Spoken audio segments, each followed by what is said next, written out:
Get ready for an unforgettable experience. Are you ready?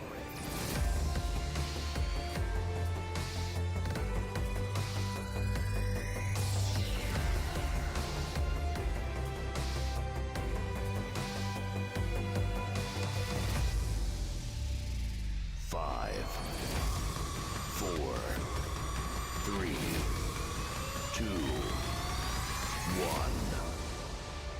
Let's get hype!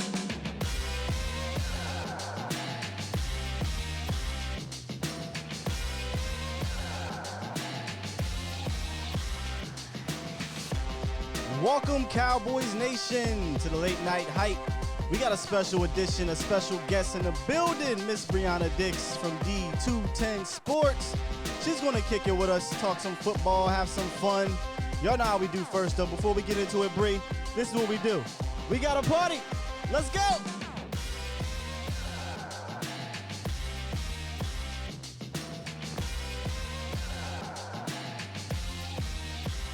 Welcome, Miss Brianna, to the show. Everybody, give her a late night hype welcome, please, please, please, please. What's going on?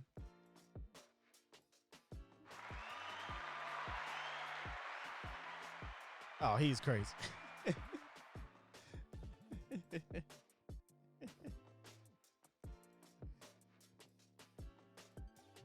Just having a good time on the donation. Guess what I'm talking about. Yes, Yes, I give indeed. people the love for sure. Yes, indeed, Bree. I know we were talking a little bit before the show, but are you re-energized now? Are you feeling a little bit better now from getting some rest after this long draft weekend?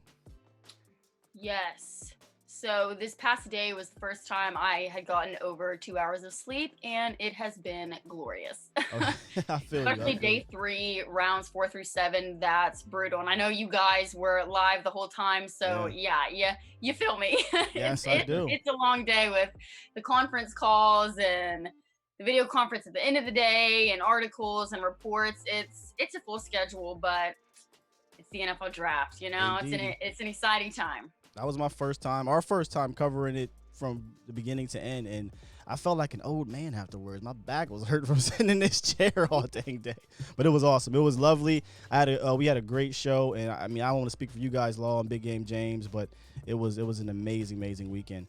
And to cap that off, was a hellified show, right? What you talking about? That was a hellified show. Beautiful thing. We had a crowd that was in there. Yeah. You know what I mean? It was just, I mean, we felt like it was like we were really doing the NFL thing. So, and what the best thing about it is the Cowboys had an awesome draft. Woo! We was all hype, but it's even better when you come walking away with them A-type drafts. Yes, feel me? indeed. The Oh, evaluation was there. Everything was there. We got some good players, and then we got some surprises. And that's what we're looking for, especially from this new administration, to be able to have a new breath of life, just pouring all down on us, you know.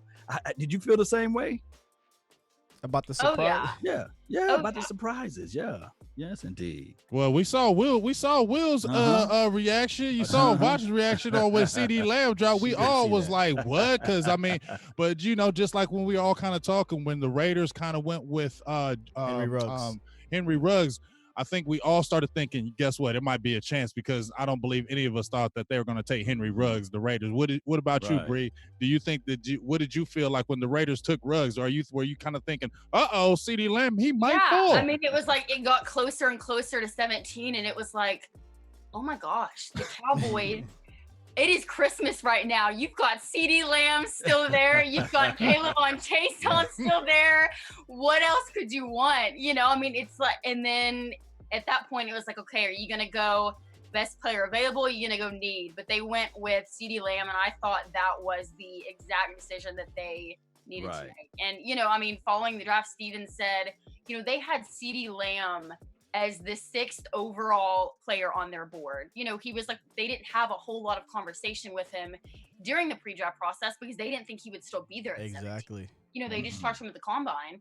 But then, you know, things worked out in their favor, and hold on, defenses. You got Michael Gallup and CeeDee Lamb. Oh man, it's gonna be good. I tell you, don't judge me, but whenever you get a chance, go look at the I don't know if you saw it. Did you see my reaction to that pick? It was kind of crazy. I was in here jumping for joy, just like every other Cowboy fan. I was excited, man. I was so excited for that. But you got a chance to speak to CeeDee Lamb a little bit, right? After his pick. What are some things you picked his brain about? Yeah, so one of the things that I loved about him and impressed me about him is he was productive for 3 different starting quarterbacks at Oklahoma. You know, Baker Mayfield, Kyler Murray, and Jalen Hurts. So obviously he's had that experience. And so I just talked to him about the excitement level, you know, working with Dak Prescott. And I loved, you know, he basically told me that it's going to be a partnership. You know, he was like, help him, help me. I want to compliment him and do what we love. You know, this is a guy that just wants to get in here and play ball. And, you know, he was like, this isn't exactly where I thought I would end up. But he said, you know, everything that I could have dreamt of was in that call with Jerry and Mike McCarthy. So he's just, you know, ready to go to work. And I think he's going to benefit this offense in so many different ways. You know, not only did he line up, you know, in all 4 wide receiver positions, you know, in Lincoln Riley's air raid offense, but, you know, he's also an eager blocker. You know, and I think with a dual threat quarterback like Dak Prescott, you know, who extends drives with his legs, and then, you know, you've got the dynamic duo of not only Ezekiel Elliott now, but you've also got Tony Pollard in the backfield. So I think, you know, all of that, a guy that's willing to take those hits is just going to benefit this offense in so many different ways. And obviously with his flexibility, you know, in the lineup, I'm so excited to see, you know, what this guy adds to the receiving core. Absolutely. Yeah, definitely. Yeah, that is some good stuff right there. Bree, did you do the pre-draft conference with the Cowboys, or were you there? I did, yes. Oh, did you had a notion that they would go offense first, or they're leaning on defense? I did not. And I think that's why everyone was freaking out so much with the CeeDee Lamb pick, is because everybody was projecting defense. Everybody was projecting them to go that edge route, the cornerback route. And obviously, you know, it was kind of looking at Kayvon Chason or CJ Henderson as who they were going to go with. Well, obviously, CJ Henderson was off the board. Right. But then as it got closer, you still had CeeDee Lamb there. And it's like, you know, obviously with Randall Cobb's departure, they need that receiver. But it was like, you know, which way were they going to go? But they ended up going with, you know, a CeeDee Lamb. But I think at the end of the day, obviously, that was the right deal, because then they got, you know, Neville Gallimore, and they got, you know, Bradley and I to kind of boost that defensive line. So, you know, at the end of the day, they got everything and more that they wanted. So I don't mean to jump too far in front there, but you brought him up. Okay, we talked about it before the show a little bit. I don't want to take Big Game's thunder. Big Game, can you please let the world know, let the nation know the nickname for our guy Bradley? Oh yes, this guy's name. So you remember, you heard it here first. So make sure y'all gather around, kids. I'm about that Big Game. James about to tell you a story, and this name is Bradley the Annihilator. It's going to be the Annihilator, and it fits him because we all know you talked about him, Bree. Law was calling him in and out. Skywalker, we were all kind of feeling it like, man, can this really happen? Because honestly, I thought it was going to be between Bradley and Anae, or it was going to be Curtis Weaver. I believe that if Anae got took him before Weaver and Weaver was still for us, I think they were going to take Weaver. So I think it was between those two. But when you see a guy like that fall in the 5th round, I wasn't feeling good about like a 2nd round pick, but at a 5th, boy, I'm doing cartwheels, backflips, jumping on. I'm about to put the trampoline in the backyard and just keep on jumping on it up and down and say, Annihilator, we got the Annihilator. Yes. Would he be considered to you? I mean, there was a few late round steals, but we can start right there at Bradley. Would he be considered you know, the sleeper pick here to contribute for the Cowboys sooner rather than later due to the situation going on at pass rusher opposite of DeMarcus Lawrence? Yeah, honestly, following this draft, he is probably my favorite selection almost in this entire thing. I mean, this guy was projected to go in the 3rd round. Cowboys get him in the 5th. And talking with him on the conference call got me even more excited, because obviously, you know, this guy was Utah's all-time leading sack artist with 30 sacks. Talked with him, you know, just about the pride he takes in that accomplishment. And this guy just immediately goes, you know, I don't take pride in the accomplishment itself. I take pride in the work it took to get there. and it was like bombshell. I mean, this guy is the real deal. And, guys come in here and, they're asked about, what do you bring to the table? What are your strengths? And when he was asked that, he just humbly said, I don't want to talk about my strengths. I just want to go to work. Wow. I mean, this is a guy that I think is not only going to, he's going to put in the same bit of effort that he does with the physical aspect, being in the weight room, that he does the mental aspect, the film study. I feel almost like he's going to be that Sean Lee, first one in the door, last one to leave. I am so excited with this guy. I mean, just his burst, his quickness off the edge, topping blockers, like harassing quarterbacks. I think he's going to be have a huge impact in the Cowboys defensive line. Yeah, he's nasty, man. When I watched him, when we were doing the show, me and Law, because James, he had to work that day, and when he called in when we picked it, he was just as excited. But we were doing the show, we were wondering, why is this guy still around in the fifth round? We were thinking about, hey, we'll take him with that fourth round pick. But the fourth round pick, they actually took another guy that a lot of us believe was a late round steal. Did you get a chance to kind of dive in a little bit with Reggie Robinson? Yes. Is that his name, Reggie Robinson? Yes. We talked to them a little bit, just kind of about, his skill set and everything. And he was like, I'm a physical in your face corner. And obviously, I mean, he had just an outstanding senior season, 17 pass defense, 4 interceptions.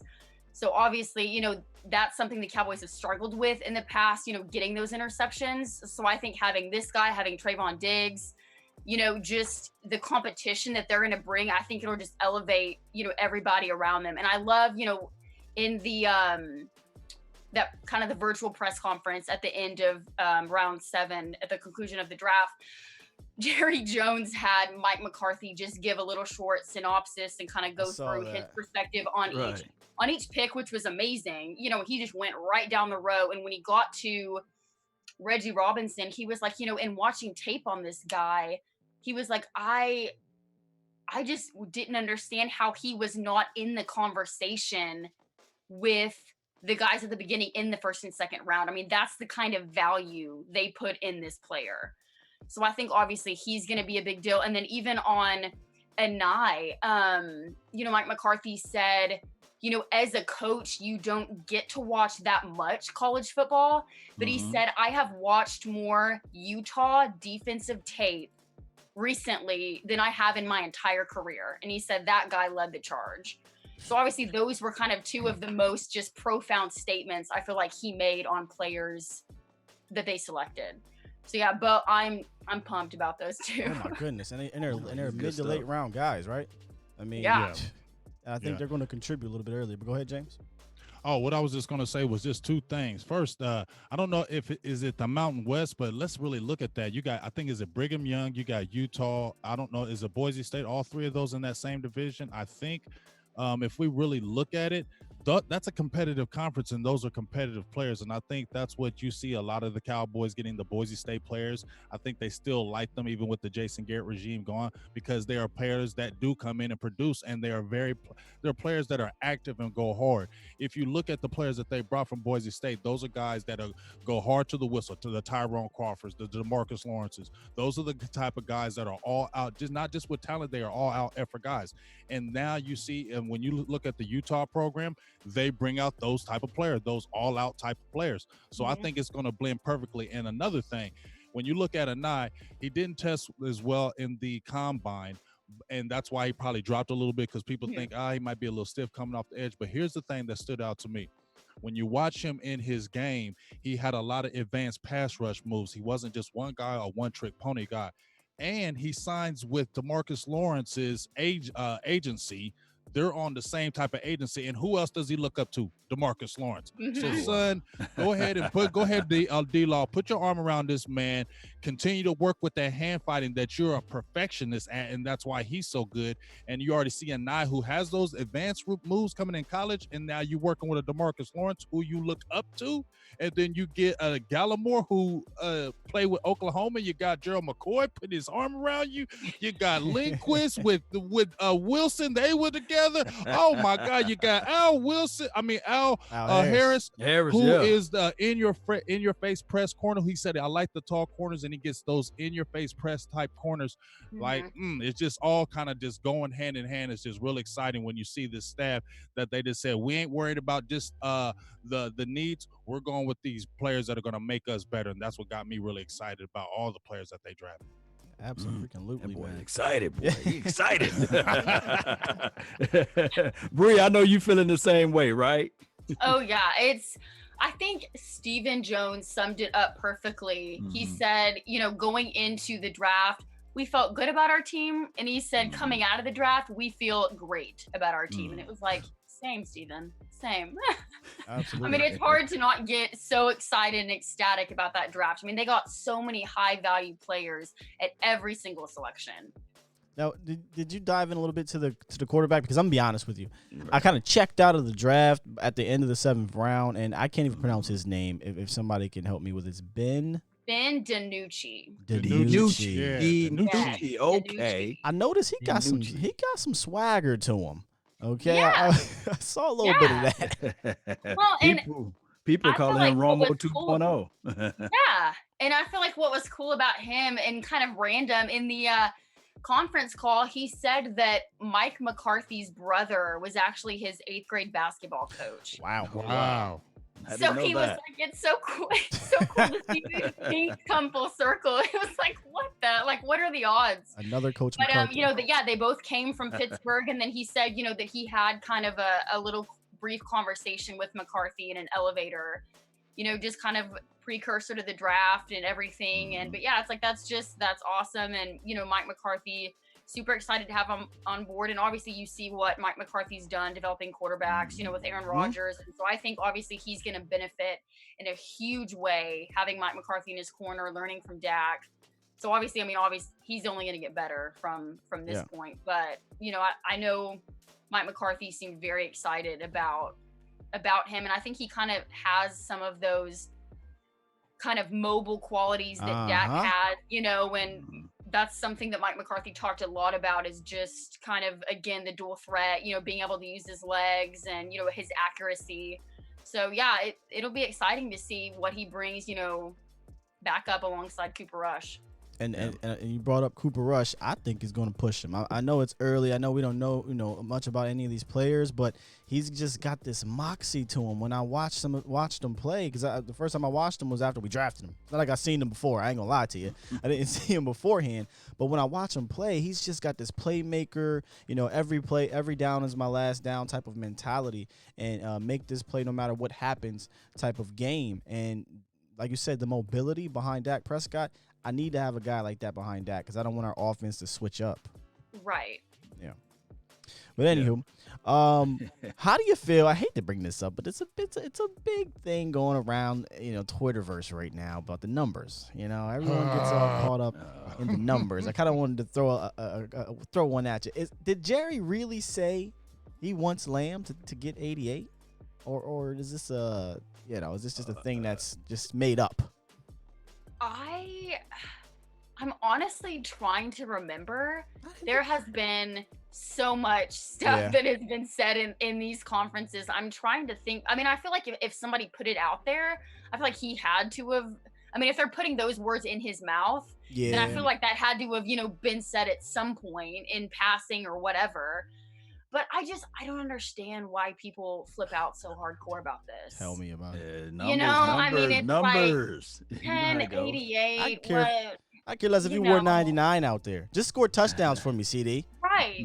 I mean, I realize what, the who has worn 88 in the past, but it's just like at the end of the day, we just want to see production. They just want to see us get back to the Super Bowl. So it's like, why does the number, number...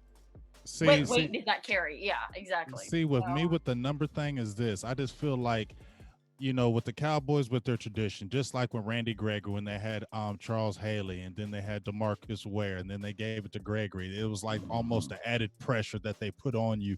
Oh, he's wearing 94. So you know what I mean? And I feel like if you just want to, everybody's like, oh, first thing they think is a great receiver comes here. Is he going to get the 88? Who cares, man? Just get you, I'd say just wear number 10, because I don't want all that added pressure of 88 on your back. I want you to just be able to concentrate and play football and not have to worry about you got the 88. So is he playing like Michael Irvin or the Dez Bryant? Is he the true number 1 receiver? That's just a bunch of added stuff that doesn't need to happen. Just give that man number 10. Tavon Austin ain't been signed. But James, you know I'm gonna have to step in. You know good and well. I'm trying to be. Hold on, James. Hold on. Let him go. Let him go. You know good and well.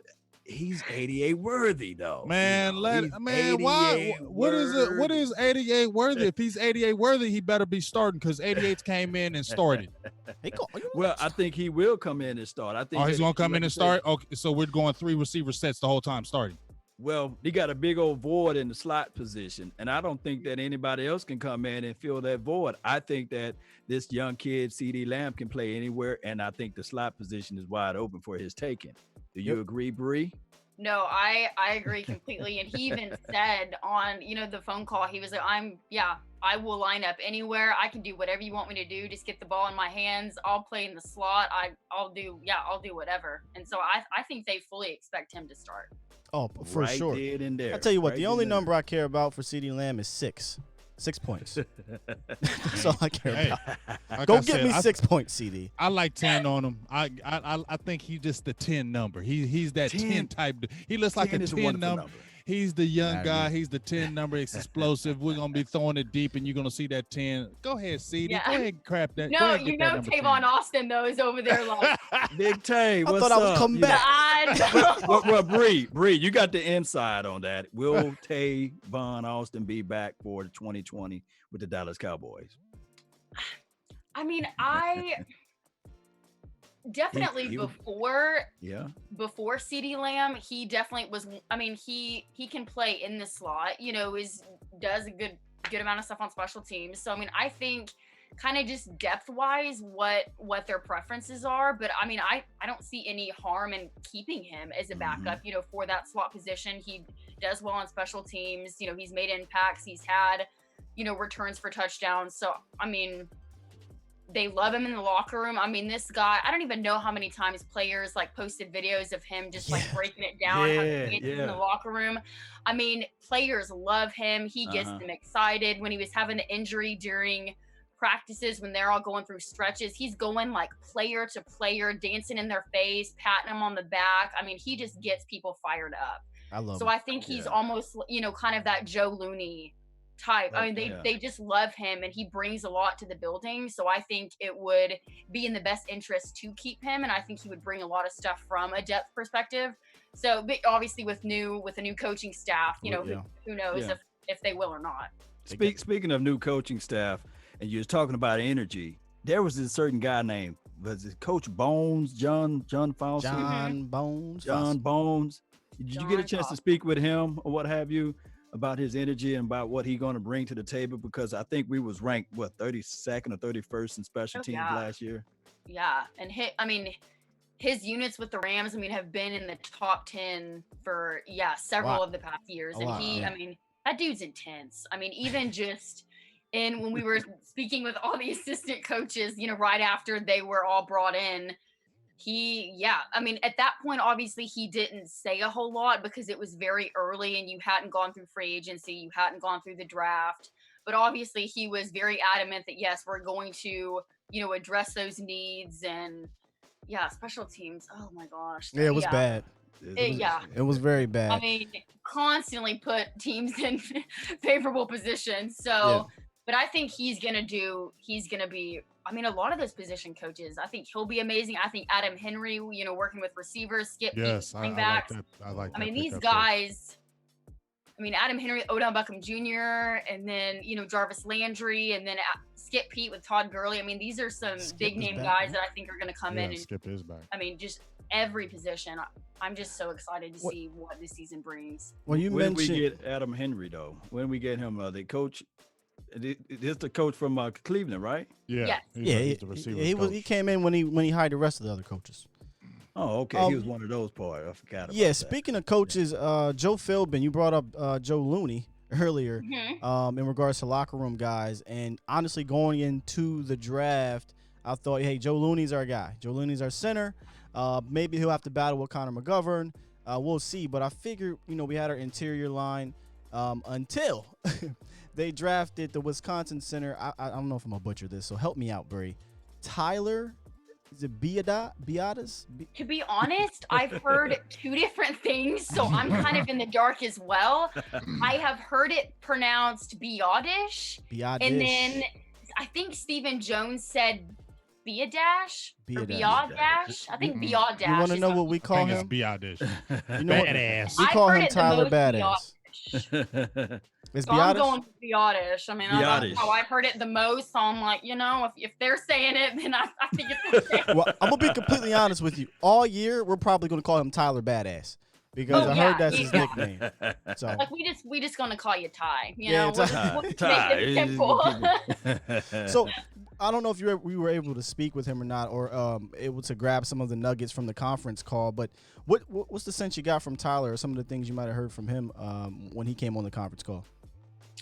I think what's really exciting with a guy like this, and it's kind of like Anae who looked up to DeMarcus Lawrence. This guy, it's been the same thing with Travis Frederick. And, they're both products out of Wisconsin. And, he was asked about Travis Frederick and, looking up to him. And he said, that he's tried to mold his game like Travis Frederick. And he said our body types are similar. He was like, that guy's just one of the greats. He's like, he's an animal.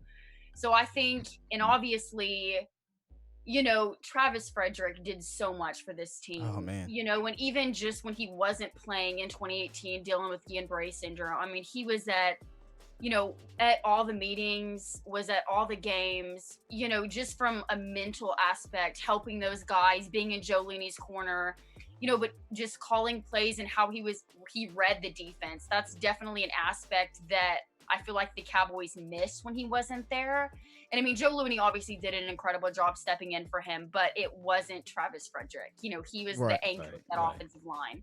So I think bringing in a guy like Tyler, I think he's obviously, you don't want to compare. Obviously, he has big shoes to step into. Yeah, true, definitely. But I think, they did the right decision in getting this guy. And it's kind of like you said, it's funny because they made it seem like going into the draft that they were set with, I thought, as they said with Joe Looney and the two Connors, either having Connor McGovern or Connor Williams, try out for it as well. So, but then, they trade with the Eagles and get him and you're like, okay.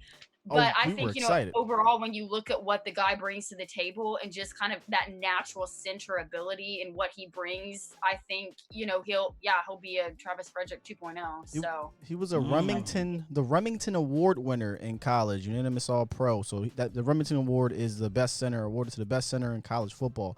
And you normally don't see that guy fall to the fourth round. I'm sorry, fourth round.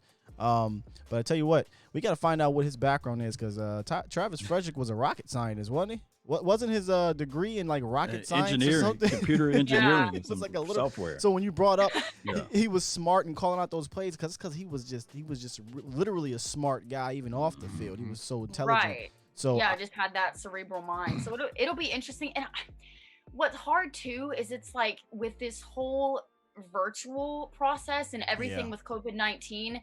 That has to be so hard on teams because it's like you've got all these new players coming in, and especially with a new coaching staff, not being able to meet face to face, not having that interaction with these players, getting them into the groove of things, seeing how they, relate to other players, building that camaraderie. It'll be really interesting to see kind of how the rest of this offseason unfolds, as it gets close to training camp.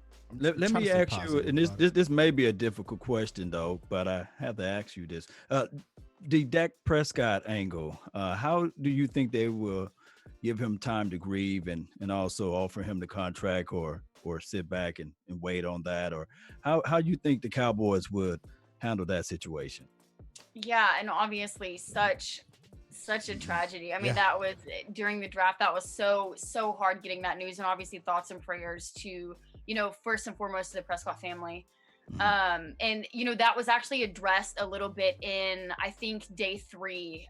They were asking about it and just kind of that process. And I think obviously it's still kind of the same thing. They obviously are full in on him, and Jerry said, when it's time to play and get to work, he will be here.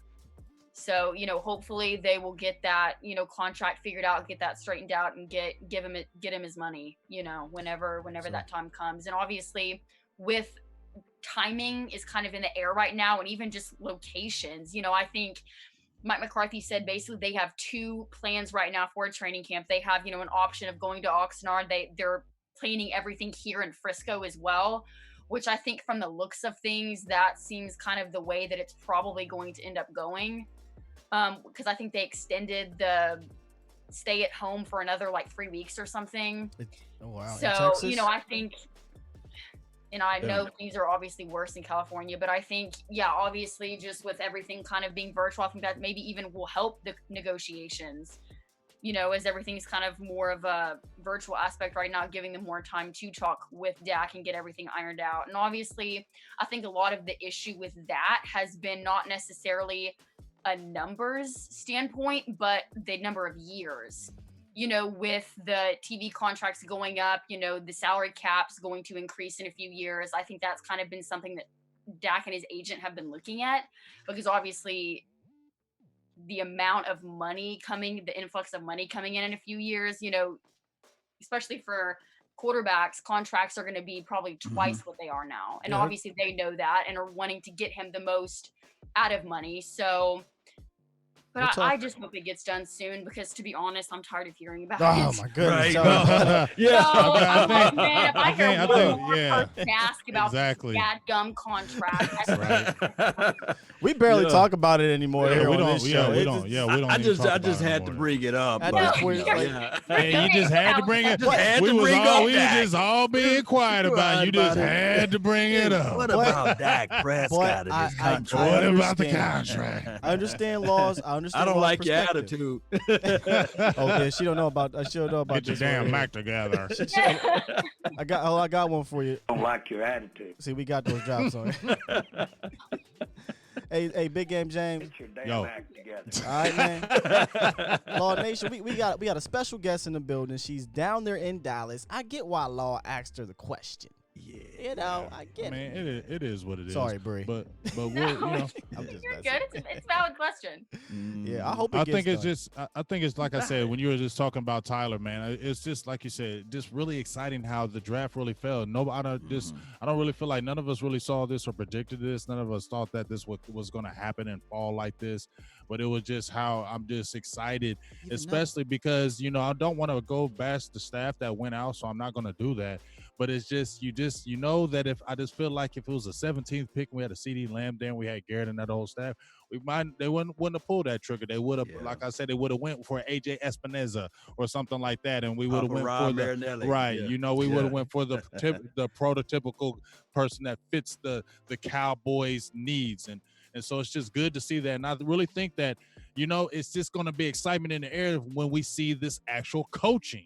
Because this guy has been there and done that. And when you look at the staff he has, these aren't guys that have been there 1, 2, 3 years in the league. This is like over 100 years of experience on this staff.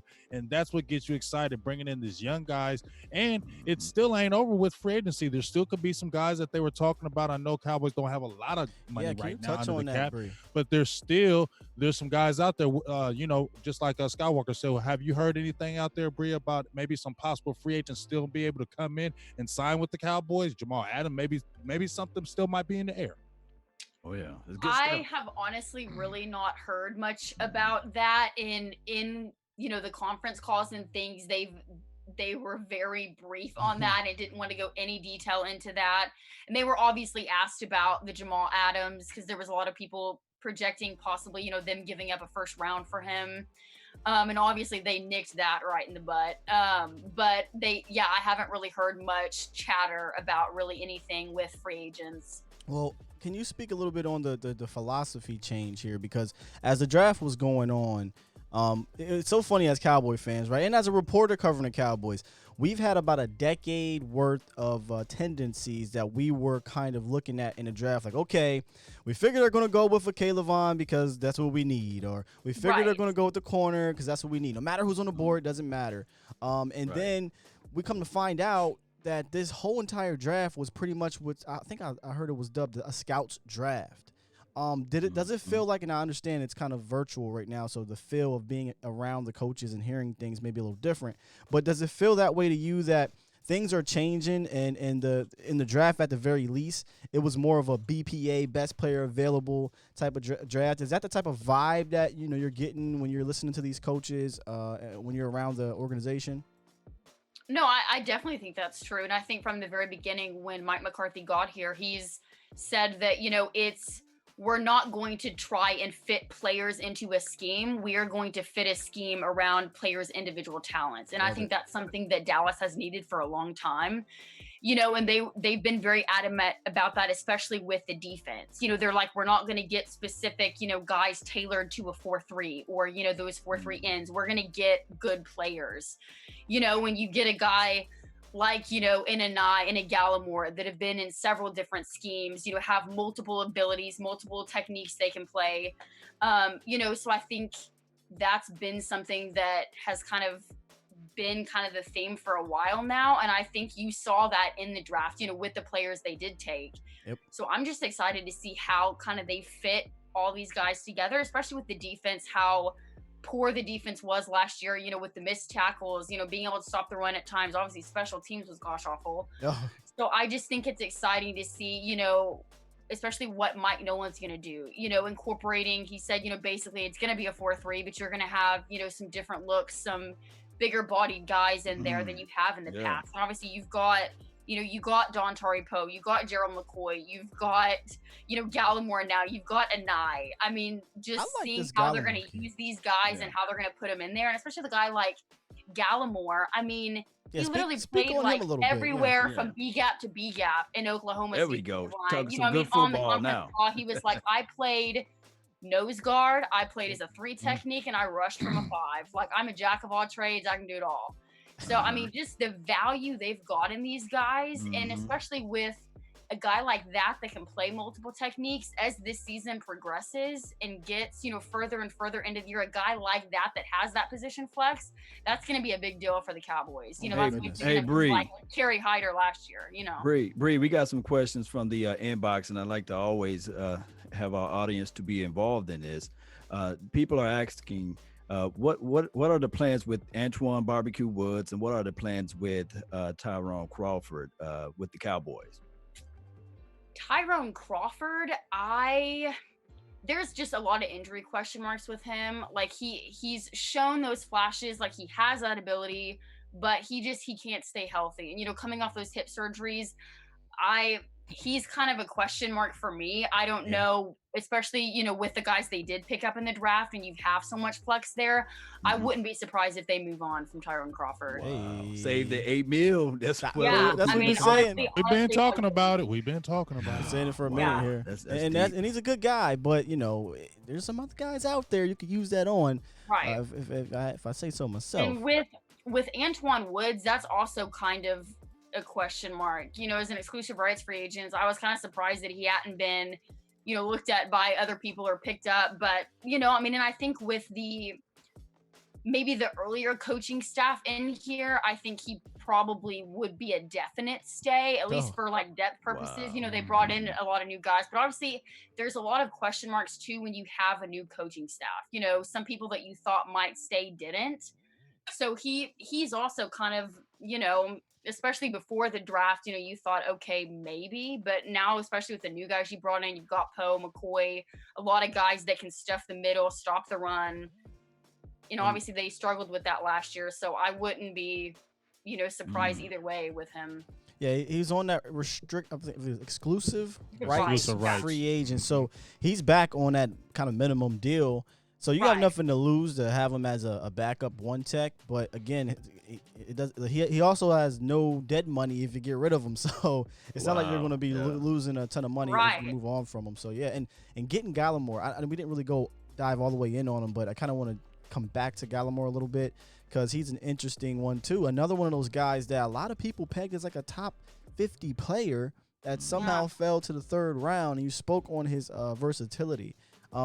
Did he get in the conference call? I wasn't sure. I didn't hear anything about his conference call. What are some things you might have picked up from Neville if he did get in the conference call? Yeah, he just talked a lot about. He did go into his versatility a lot, and just kind of the techniques and things he played, and kind of in that hybrid system at Oklahoma. But he also was a Cowboys fan.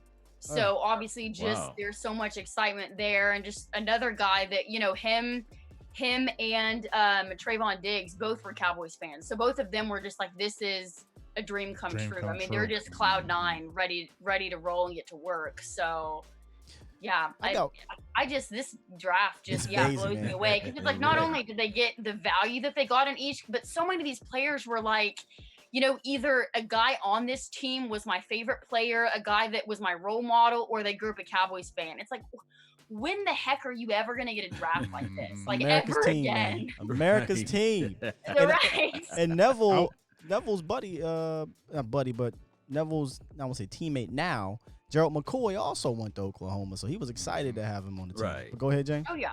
Oh, I was just going to bounce off Bree when she was talking about, I was thinking about that earlier when she said, where's the chances when you get a lot of these guys that get drafted, love the Cowboys? That makes a difference to me, in my opinion. Yeah. We hear so many players that are like, oh, I'm happy to be here, and deep down inside, they're not. They ain't happy. They just know they're happy to be drafted in the NFL, and they're getting an NFL paycheck. They're definitely happy about that. I can buy me a Benz, a big chain, and all that. I definitely love that. But it's a big difference when you grew up watching this team, you grew up idolizing this team, and this team actually drafts you. It becomes more special and real. And I could really see that emotion coming out of Gallimore, especially when I just seen him in his interviews. He just kept on saying, let's get it, I'm ready.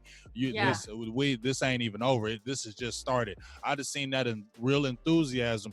And Vach was on the show, and he said, and I believe they did this with Charles Tapper when he was at Oklahoma, that Oklahoma does their linemen disservice, that they don't really put them in the true positions to really where you can see really their true traits, where you can see a Gallimore, because he can because they really had him as a run stuffer more, and he's not really that run stuff. He's a guy that can really get upfield and attack the quarterback. So they really played him out. Yeah, they played him out of position. So now we're gonna get a Tom Sula that can really get his hands on him, like we said, McCoy, who's an Oklahoma guy who can put his arm around him. And then I just think it's just a great mesh. And Tristan Hill, I like your talent, but dog, you got this guy Gallimore, and I'm telling you right now, if you had immature issues last year, you better get them together this year, because I seen that Gallimore, and he is hungry.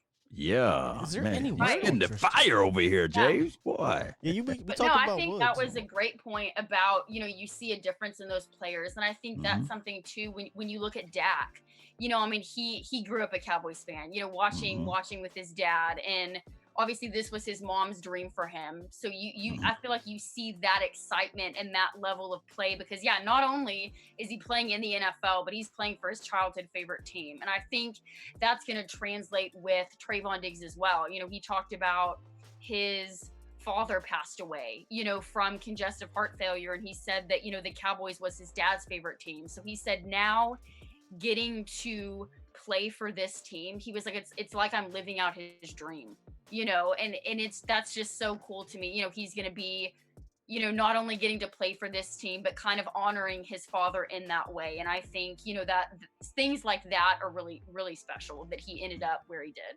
Absolutely. And speaking of Diggs, and kind of going back to Reggie as well, when you look at those guys together, they kind of have similar traits in the sense they're long cornerbacks, they're aggressive cornerbacks, they're playmakers. Speaking on a football term here, I kind of want to go back to that thinking of the change in direction here, because you were around the team last year. All due respect to Coach Richard and Rob Marinelli, but it didn't seem like an aggressive scheme and aggressive coaching. It seemed like these guys prefer to keep you in front of you. Does it feel as though, like Al Harris said, that they want these type of guys that are fast and can cover downfield and make plays? Does it feel like that when you're around the team, or when you're seeing how they're drafting guys, that there's a change in philosophy at the cornerback position as well?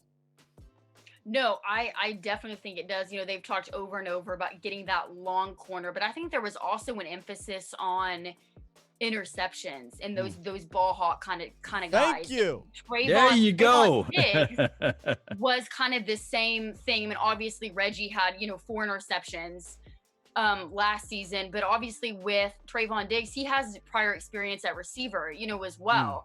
And so, Saban switched him. He played offense and defense, as a redshirt freshman, but then it was a true freshman, but then they moved him to just playing as a corner. And he even said in the conference call, he was like, with that prior experience at receiver, he's like, I don't want to get just pass breakups. Like, I want to get those interceptions. Right. That's what I pride myself in. So I think, and obviously that prior experience at that position gives him even more knowledge, in receivers' tendencies and how, angles and how he can get him and how he can get his hands on the ball, and fight for that football and be aggressive. So yeah, I think it's going to be very exciting to see what that cornerback room looks like. And I think one of the biggest issues last year was Rod Marinelli was the defensive coordinator, but they started usurping Chris Richard, and he began speaking with media. And so it's like these guys didn't know who to look to for that leadership role. It was like, okay, we were built to be in Rod Marinelli's scheme, but then you've got Chris Richard speaking to media, which is what the defensive coordinator does. So who am I supposed to look to here? And then you have Chris Richard calling the plays. Preach now. So it's like they're built for Marinelli's scheme, but yet Chris Richard was calling the plays and was talking to media. So it's like, okay, well, who's our defensive coordinator here? Whose voice are we getting? They were getting both. And I think that was one of probably the biggest issues that the defense had last year, is they were getting conflicting voices, and you can't have that. And obviously this year with Mike Nolan, Jim Tomsula, you ain't gonna have that. I mean, right. You're not gonna be getting that. So I'm excited to see where it goes moving forward. Oh, you and me both. Hey, that was some great stuff right there. Good insight. Especially what you're talking, because so many people have wondered, that was a great point what you talked about there, Bree, especially because we always would hear Richard talking, and everybody was always wondering, well, who's coaching the defense? Yeah, like, who is it? We always hear Richard. We never hear Rod, but we always hear Rod is the one that is the man and doing the plays. And if we're having confusion, imagine what players are doing, because I actually, we had George Elka, and he had Kayvon Frazier on there. One of the things that stood out to me, how Kayvon Frazier was saying, and George Iocca said, they said it was a very complex type of scheme. And if one person was off, the whole defense was off on that back end. So maybe that's what you kind of saw toward the end of the year, was the confusion of who we really listening to. And if it's a really complex type of scheme that Richard is putting in, and Ron Marinelli is saying, this is my defense, well, there it is. Somebody messes up on a play, you got everybody out of whack. People are missing plays. And you saw toward the end of the season how it kind of snowballed. And so I think we're going to have a lot more of one voice, and I think that's going to be a good thing going forward. Right. That's good stuff. Before I go ahead, I'm sorry. Maria, I was going to ask you, these undrafted, do you have anyone that we need to take a real good look at, need to lean on, the undrafted guys that they picked up a few days ago? I haven't even looked at them. Yeah. Either. You ain't even. We all that means we don't have to look at them. No, I did a piece honestly on them earlier. Right. But, I mean, it was like that scramble, and it's like there's 15 dudes, and you're going through. I would probably say maybe look at some of the tight ends. I think the tight ends. Because I think they got tight like end 3 is not locked down on his team. So yeah. Right. Okay. So because obviously they added Blake Bell, which he's kind of that inline blocker, and then obviously you've got Blake Jarwin, incredible receiving tight end, yards after the catch. But I think probably look at those tight ends. I know one like Charlie, no idea how you pronounce his name. Tayo. Portland State. I can't pronounce it either. We added the Michigan tight end too. We got a Michigan kid. Yeah. But I think they were I was looking at them just because, that position was something that I think a lot of people kind of expected the Cowboys to maybe go that route in the draft, selecting a tight end, but obviously they didn't. So that's kind of what I was looking at. Go ahead, James. They also had my bad, Skywalker. Go ahead. Go ahead. No, I was saying, go ahead, James. I was just going to say they got a cat named Riddell. I can't remember his name. He's a defensive end. He came from, I believe, James Madison, somewhere JMU, like that. yeah. Okay. Yeah. What, I keep an eye on him. I believe he had like 12 sacks last season. So Yeah. maybe that's another edge guy. I think they're just going to be a really competitive in there. And, they got some quality guys. Dallas usually does really, really good in the undrafted free agent pool every single year. They get do. gems out of there. I mean, it's every single year. It seems like they always have at least two guys that are undrafted that make the team. John So Vay Johnson, yeah. John Vay Johnson. We had before who else? Somebody else just made it besides John Vay. Was undrafted. people. Blake Jarwin. There's some extra slots too. Wow. Yeah, Blake Jarwin was undrafted.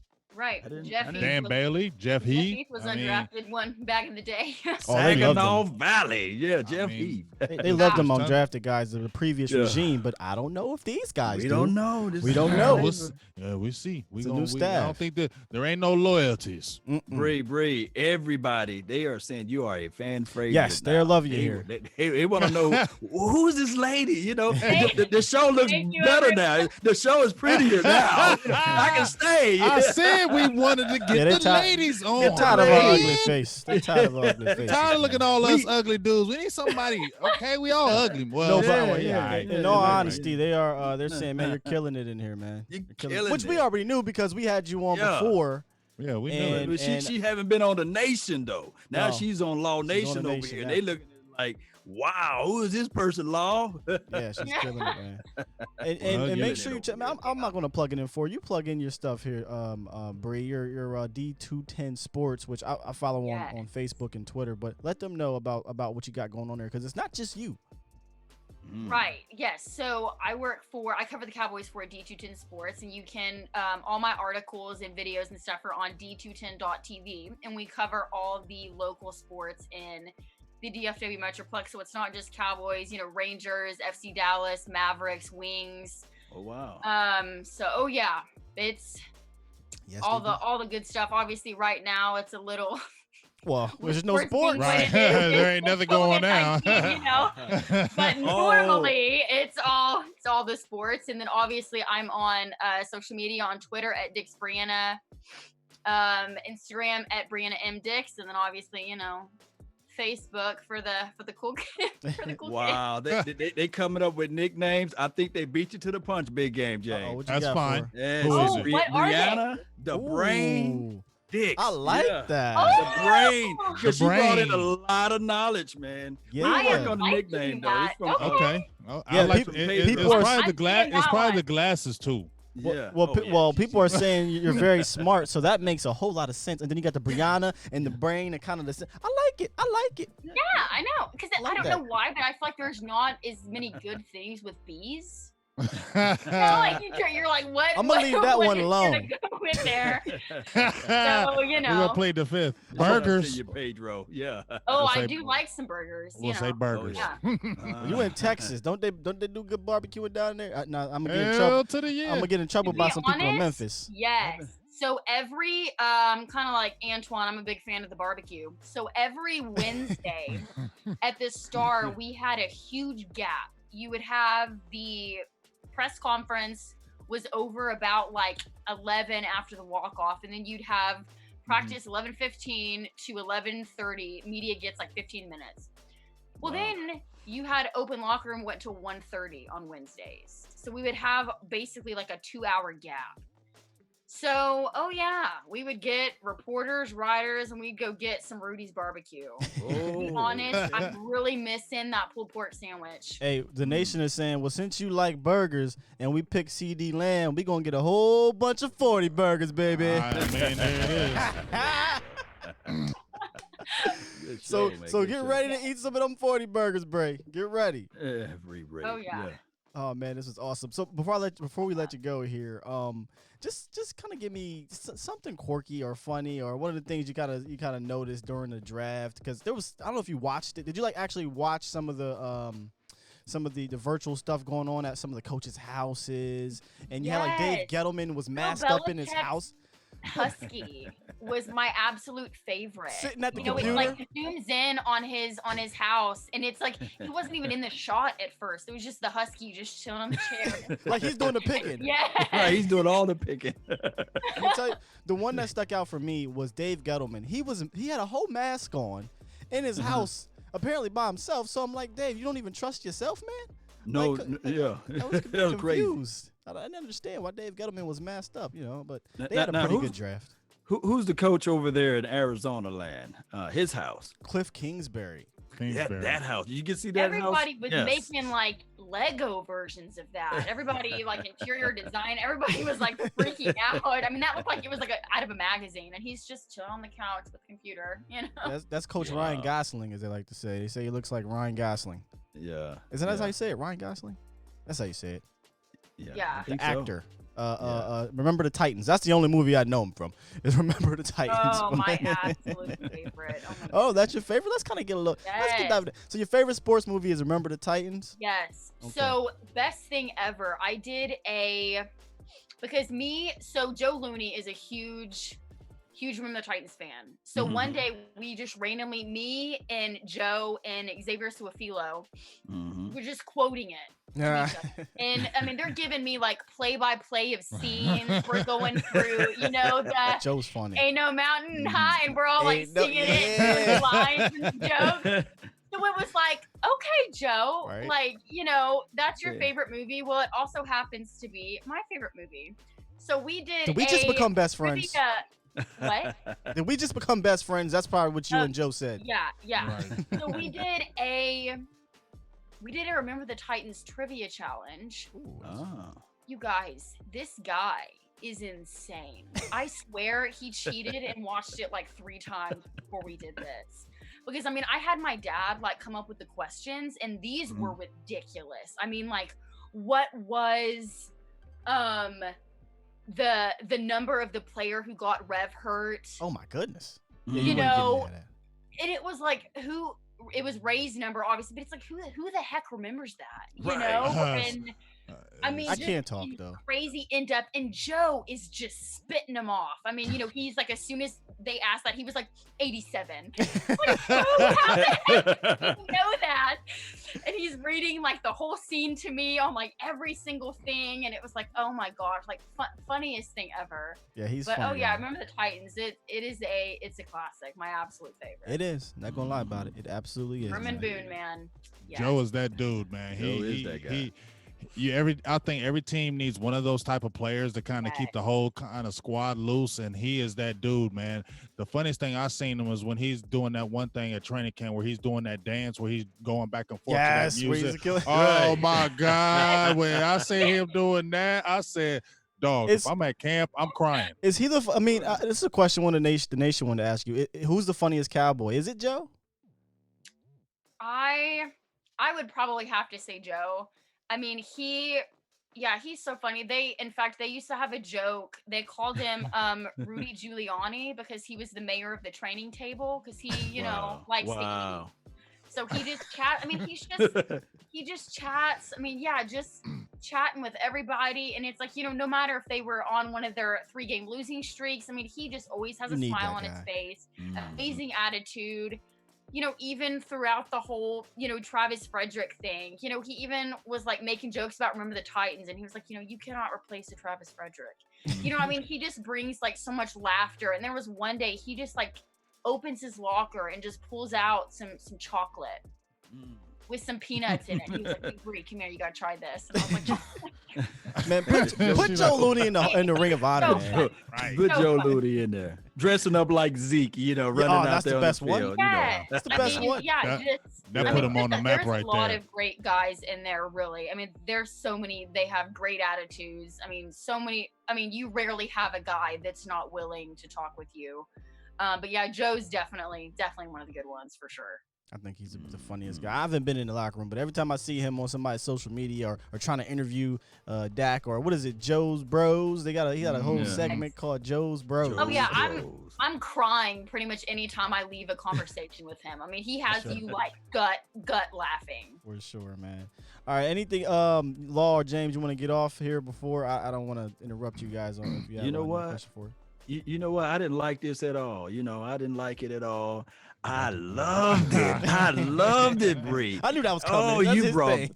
you brought the thunder. Everybody love you in the chat. They are saying, "Hey, bring her on all the time. Where can they find you and follow you? Your Thank information." you. They absolutely love you, Bree. And I can't wait for this season to kick off, and I can't wait to see you interview those players, because now we know exactly how your flow is, and that's wonderful for you to come on the show and grace us with your beautiful presence. It's just wonderful. I know you're Thank going to be you busy so during the much. season, but man, we would love to have you during the season. Every so often with the grace us with this knowledge that you're giving us and the insight that you get down there with them guys. Go ahead, James. Oh, I was just gonna say, hey, I knew when I seen Bree with Walt when you was on Walt Chisholm's show, Bree. I was like, okay, she's good. So then I said, I said, man, she good. And then like I said, I really wanted to open the door because it's so many men that love the Cowboys, but there's so many ladies out there that know the sports game and know the sports field and in the media field, and we want to bring that element over to our area. So when I seen you, I was like, man, I got to talk to her because she good. And just your, I really just appreciate your openness, how your personality was just like, hey, yeah, I can definitely do that. And just your information, you're just professional with it. I'm just glad I was able to, reach out to you. And I'm glad you've been able to do this. And, just to echo with my guys, Law and Skywalker, saying hopefully when the season goes, you can jump in with us again, because we would love to have you back, so we can, the nation can hear what you have to say. Yes, thank you so much. It's always a pleasure. And yeah, I would love to during the season as much as possible. I'm just hoping that this thing we have a season, right? have one. Positive vibes. Thing Positive starts vibes. and these games aren't where there's no fans in the stadium. Obviously health comes first, and obviously there's a lot of uncertainty, in these unprecedented times. But man, I'm hoping that it gets kicked off and we have, a training camp and everything. At least, draft happens. So hopefully that'll get things kicking off in the right direction. Well, I was listening to him. I made a post where Roger Goodell, they said they had the contingency plan where they said they may kick the Super Bowl like 2 to 3 weeks back.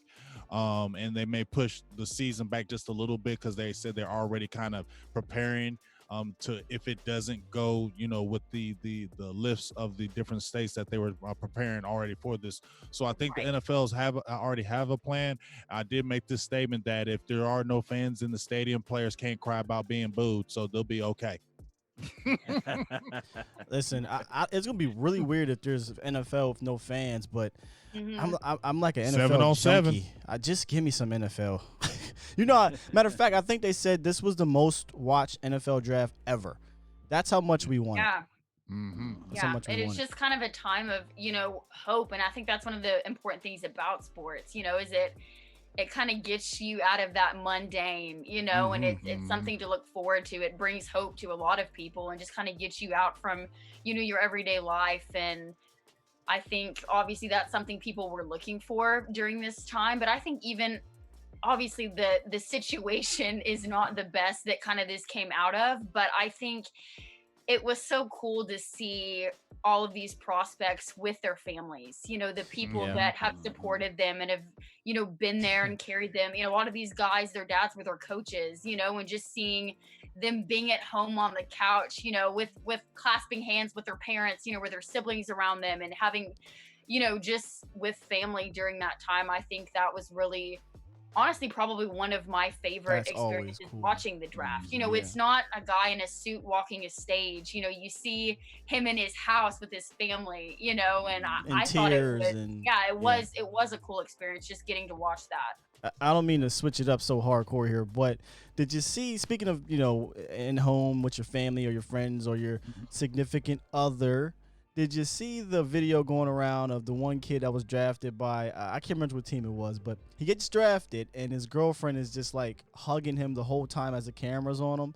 And mama's like, all right, baby girl, all right, baby, get up. get up, baby girl. She wouldn't move, so mama snatched the girl up off of him and said, it's his time to shine.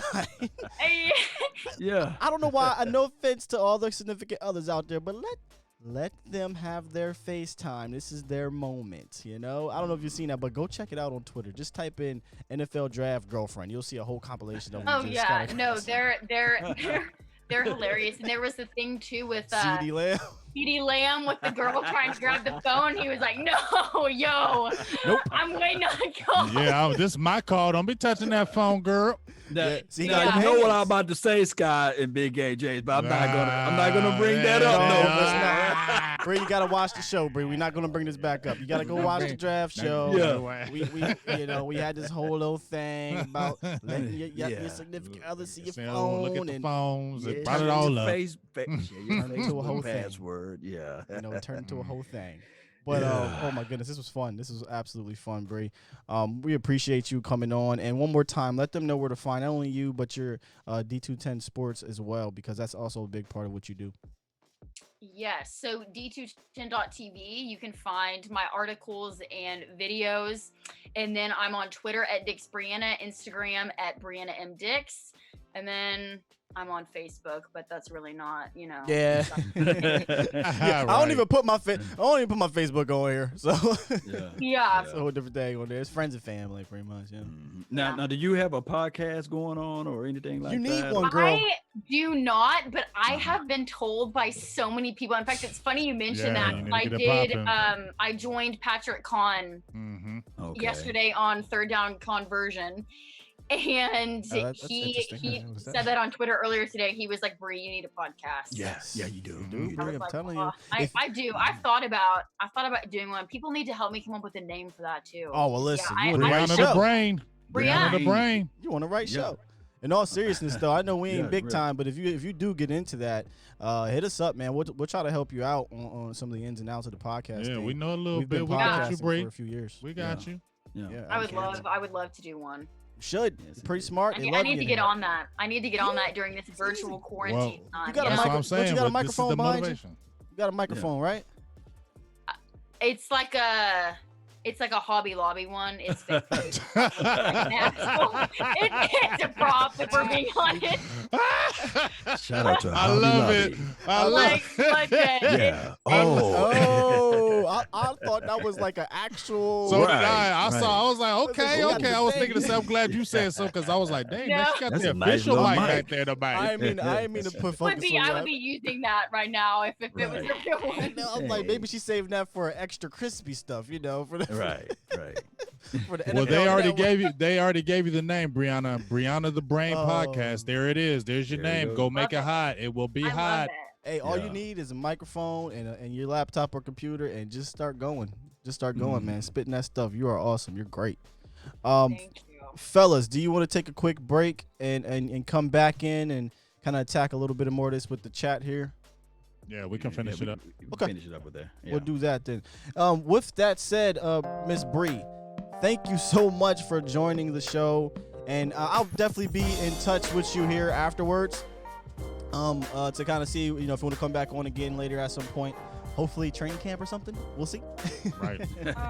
Fingers crossed and prayers that there is crossed. one. Fingers and that crossed.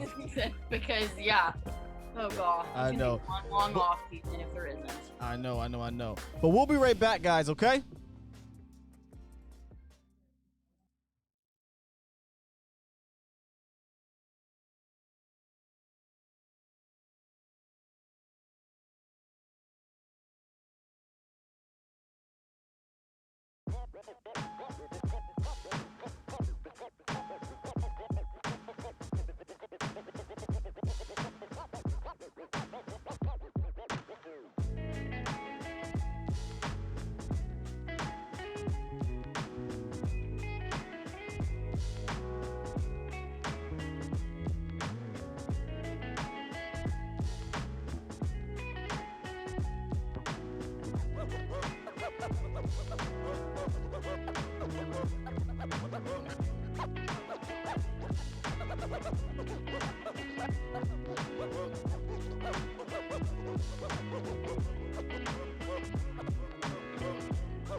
Get ready for an unforgettable experience.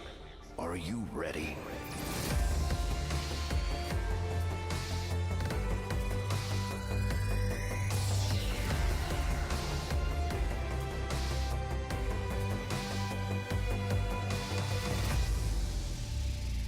Five, four, three, two, one.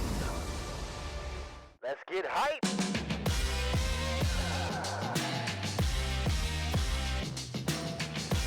You getting the intro and everything. Oh yeah, we back in this thing. 217. Welcome back, guys. Welcome back. Oh my goodness. What an amazing interview with the great one, Brianna Dix. She was awesome, guys. She was absolutely awesome, and we look forward to keeping her in the fold. Really, really do. We look forward to keeping her in the fold. If you guys really love that, let us know here in the comments what you guys were doing. You guys were telling us and telling her that she was she was a great guest, and we're hoping that she's not just a guest anymore, that she's a regular part of the show, where we can get her own segment every here and there. because she's plugged in down there. She's great at what she does, and she's insightful, as you guys know, about all things Dallas Cowboys. How about them Cowboys? How about them Cowboys? That Man, amazing draft. Cowboys? It was Amazing great. draft. Still feeling good I'm about it. still Still, just it's just a shame that we got this COVID going on, because know, now man. we're so antsy to see it. You know what I mean? Now we're antsy Right. to get out there and really watch it, and now we have to sit on pause because we have the uncertainty with the season. But hopefully this thing just really passes over and we can get back to sports in general.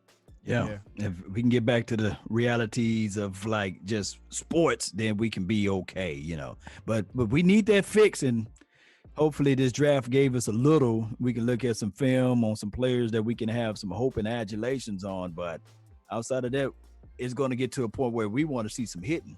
Mm-hmm. Real quick, by the way, because we didn't get a chance to get in the chat because we wanted to focus on, our guest here, Miss Brianna Dix. We saw you, man. I saw everybody in there. Any donations? I don't know if you guys want to shout out some of your donations or whatever, but thank you for the donations. Thank you guys for commenting and being here, subscribing and rocking out. We did not forget about you, okay? We did not forget about you. We just wanted to make sure that we got our questions in with Bree and that she was able to talk to you guys as well, because she wanted to get her thoughts and things or whatnot out to you as well. So thank you for the donations. As my OG and Law Nation would like to say, for the nation. Yes, indeed. I got two hollows that I want to give a shout out to.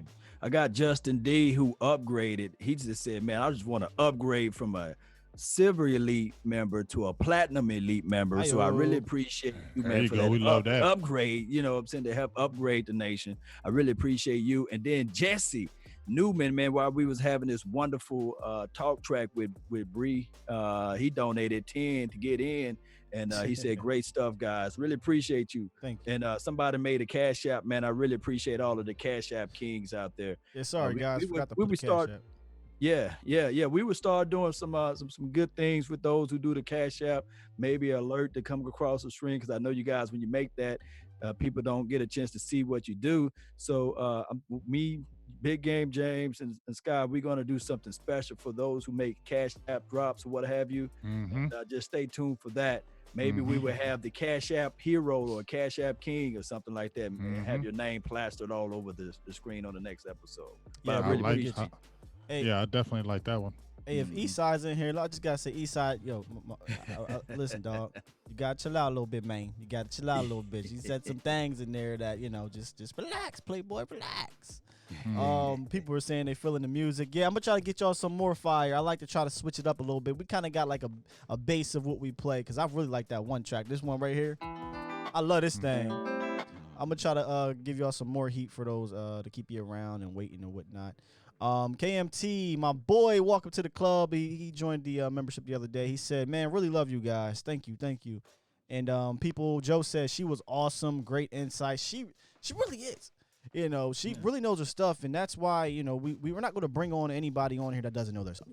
But I'm trying to tell you, when you're having just a regular conversation with her, and then she starts talking football, she knows football. So this isn't just we're just getting somebody on here. We're going to try to get people on this show that knows what they're talking about. Blake said that was a fantastic draft show this past weekend, fellas. Salute. Yeah, I really didn't get a chance to go in, but the draft show was amazing, man. Amazing. Yeah. You guys, the draft were show was awesome. the bomb. It was amazing. Straight up the bomb. I just want to give a couple of shout outs to some of the donations. Thanks, I had my Daryl. guy Shane Scott, who's been around for a long time. Always said he was going to support it for the $9.99 holla. Appreciate you. 10 to get in, like Law says. Jorge Favelia with the $1.99 holla. He brought up the 88 Lamb, which we did discuss and talk about. So that was a good thing. But just like y'all said, great draft show. When I did my show yesterday, I just want to make sure I gave an extra special shout out. I never had I've watched draft shows for a very long time. And I kind of always wanted to do one, and to actually do one with some dogs who got mad skills and know the game of football and know their team is just a great thing. And this was a very successful show. I can't wait till we do it next year. It's gonna be crazy. The the crazy thing about it, both of you guys, is that although we love the nation, we love Cowboy Nation, we gutted, we deep rooted in this thing, right? Yeah. But with the draft show, like the first day, man, all 32 teams got the flavor. Yeah, right? you could have been a we fan didn't of the skip nobody. Jags. Like, Right. Yeah. They came jumping on here, said, man, we learn more from you guys that support Cowboys than our own team. So let that sink into your mental, you know. Absolutely. So I think that we did a great job. We didn't do no good job. We didn't do no sus job. We did a great job. And I thank everybody, man, for sitting there for what you said, 15 to 16 hours. I think it was a little over 16 hours when I did it. It was we did about 5 hours and some change every day, Thursday, Friday, Saturday. And people was rocking with us from start to finish, man. I was impressed. Yeah. You know, I was very, very impressed. So thank you guys for rocking out. And you brought up CeeDee Lamb. You brought up the 88 and all that stuff. Forget the 88. Forget the number. Right. Let's kind of Let's just let him collectively. ball. Let's just collectively kind of talk about y'all. This offense. This offense has the potential to be. Oh my goodness! I mean, just look at the skill. Just look at the skill players. Okay, you got a Zeke and Pollard in the backfield. Amazing 1-2 punch, in my opinion.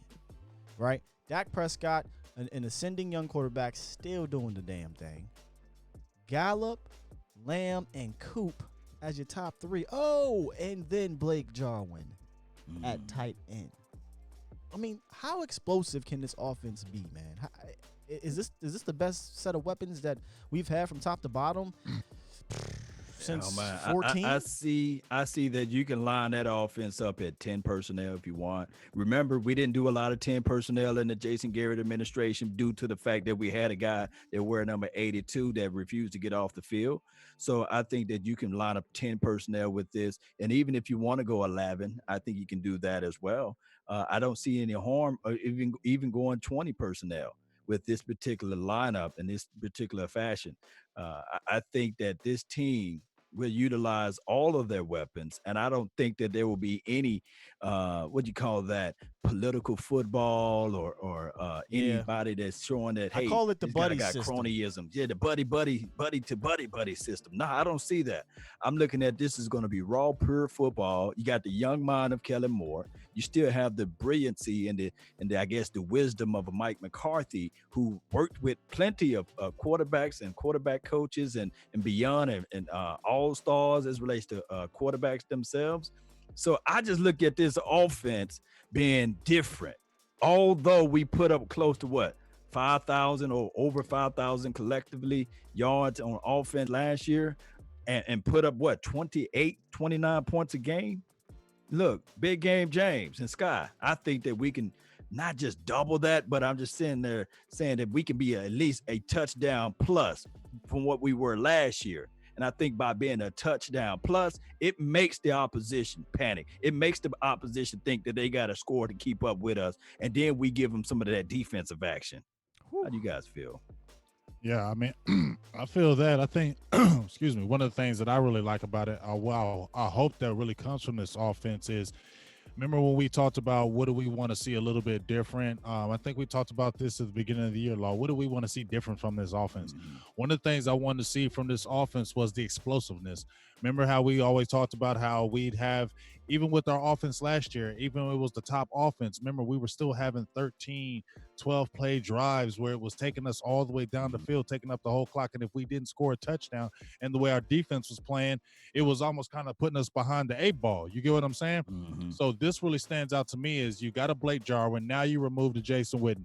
Now we finally have somebody explosive at the tight end position. You get what I'm saying? Right. We don't have to worry about slow foot. We got somebody explosive, and we got a coach who knows how to use that tight end. You get what I'm saying?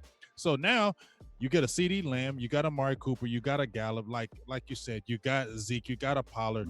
This is explosive now. It doesn't have to be a 10-play drive. It could be 2 plays touchdown. That's what I want to see.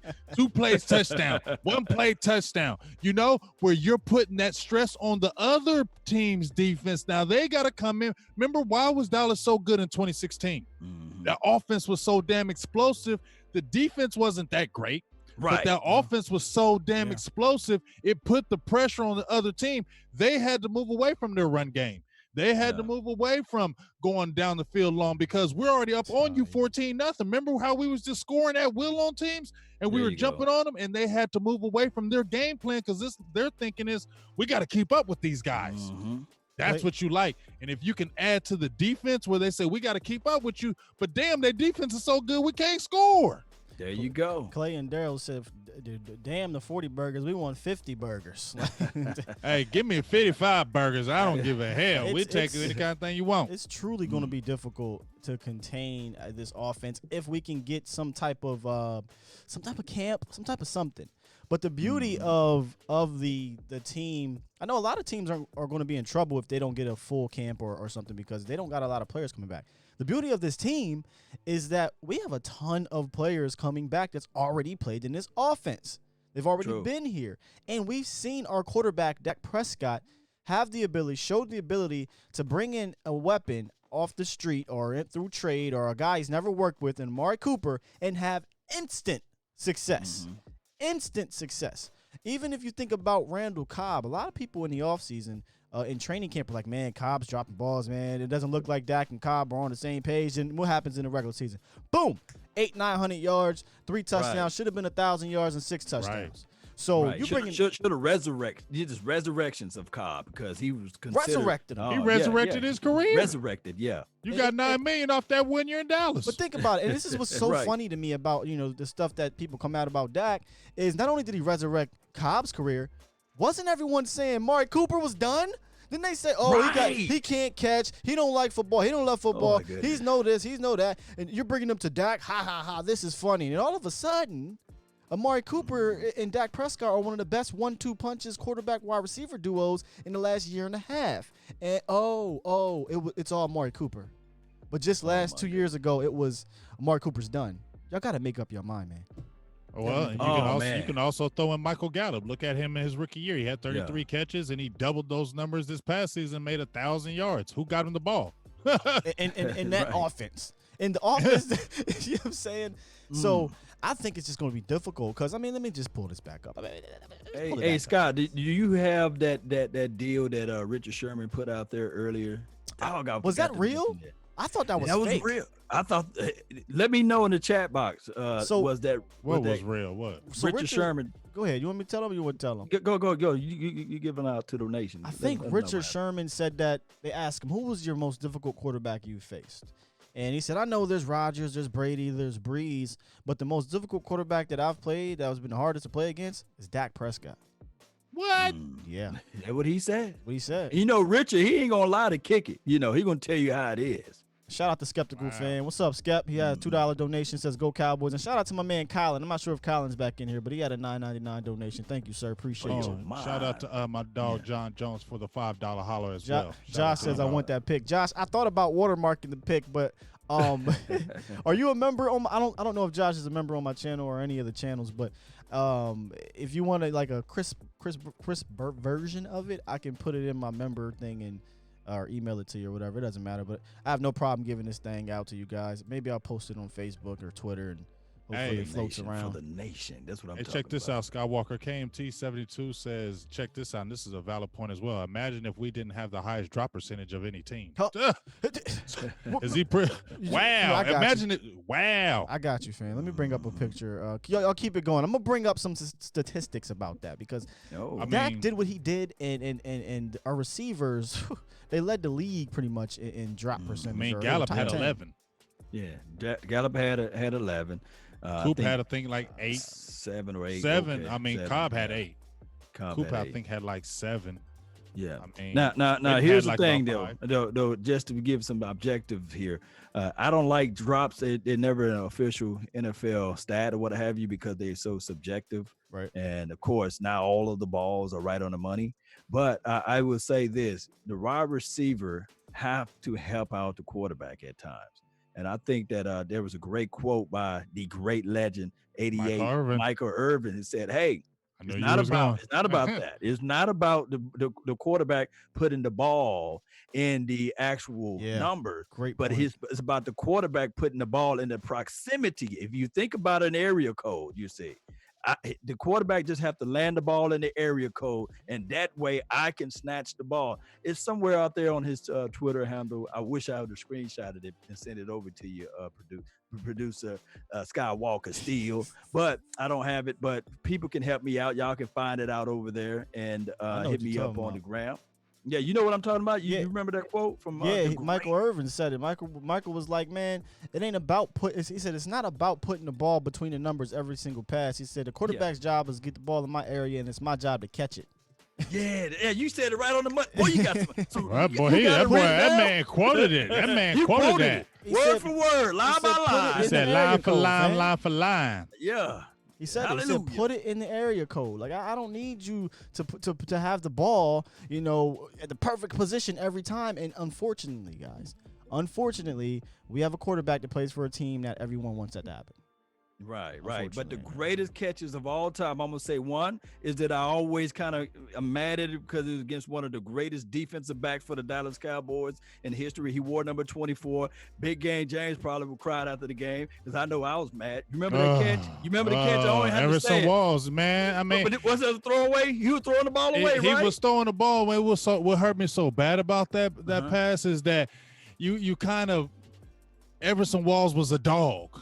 And it was almost like, why did he have to be there on the catch? Right. Because he was such an animal. You know what I'm saying? But when I saw that ball, I was like, man, that wasn't no high pass. But when you really go back and look at that pass, that he threw that ball high as hell. Dwight Clark really had to extend like no other. And Dwight Clark was about 6'2", 6'3".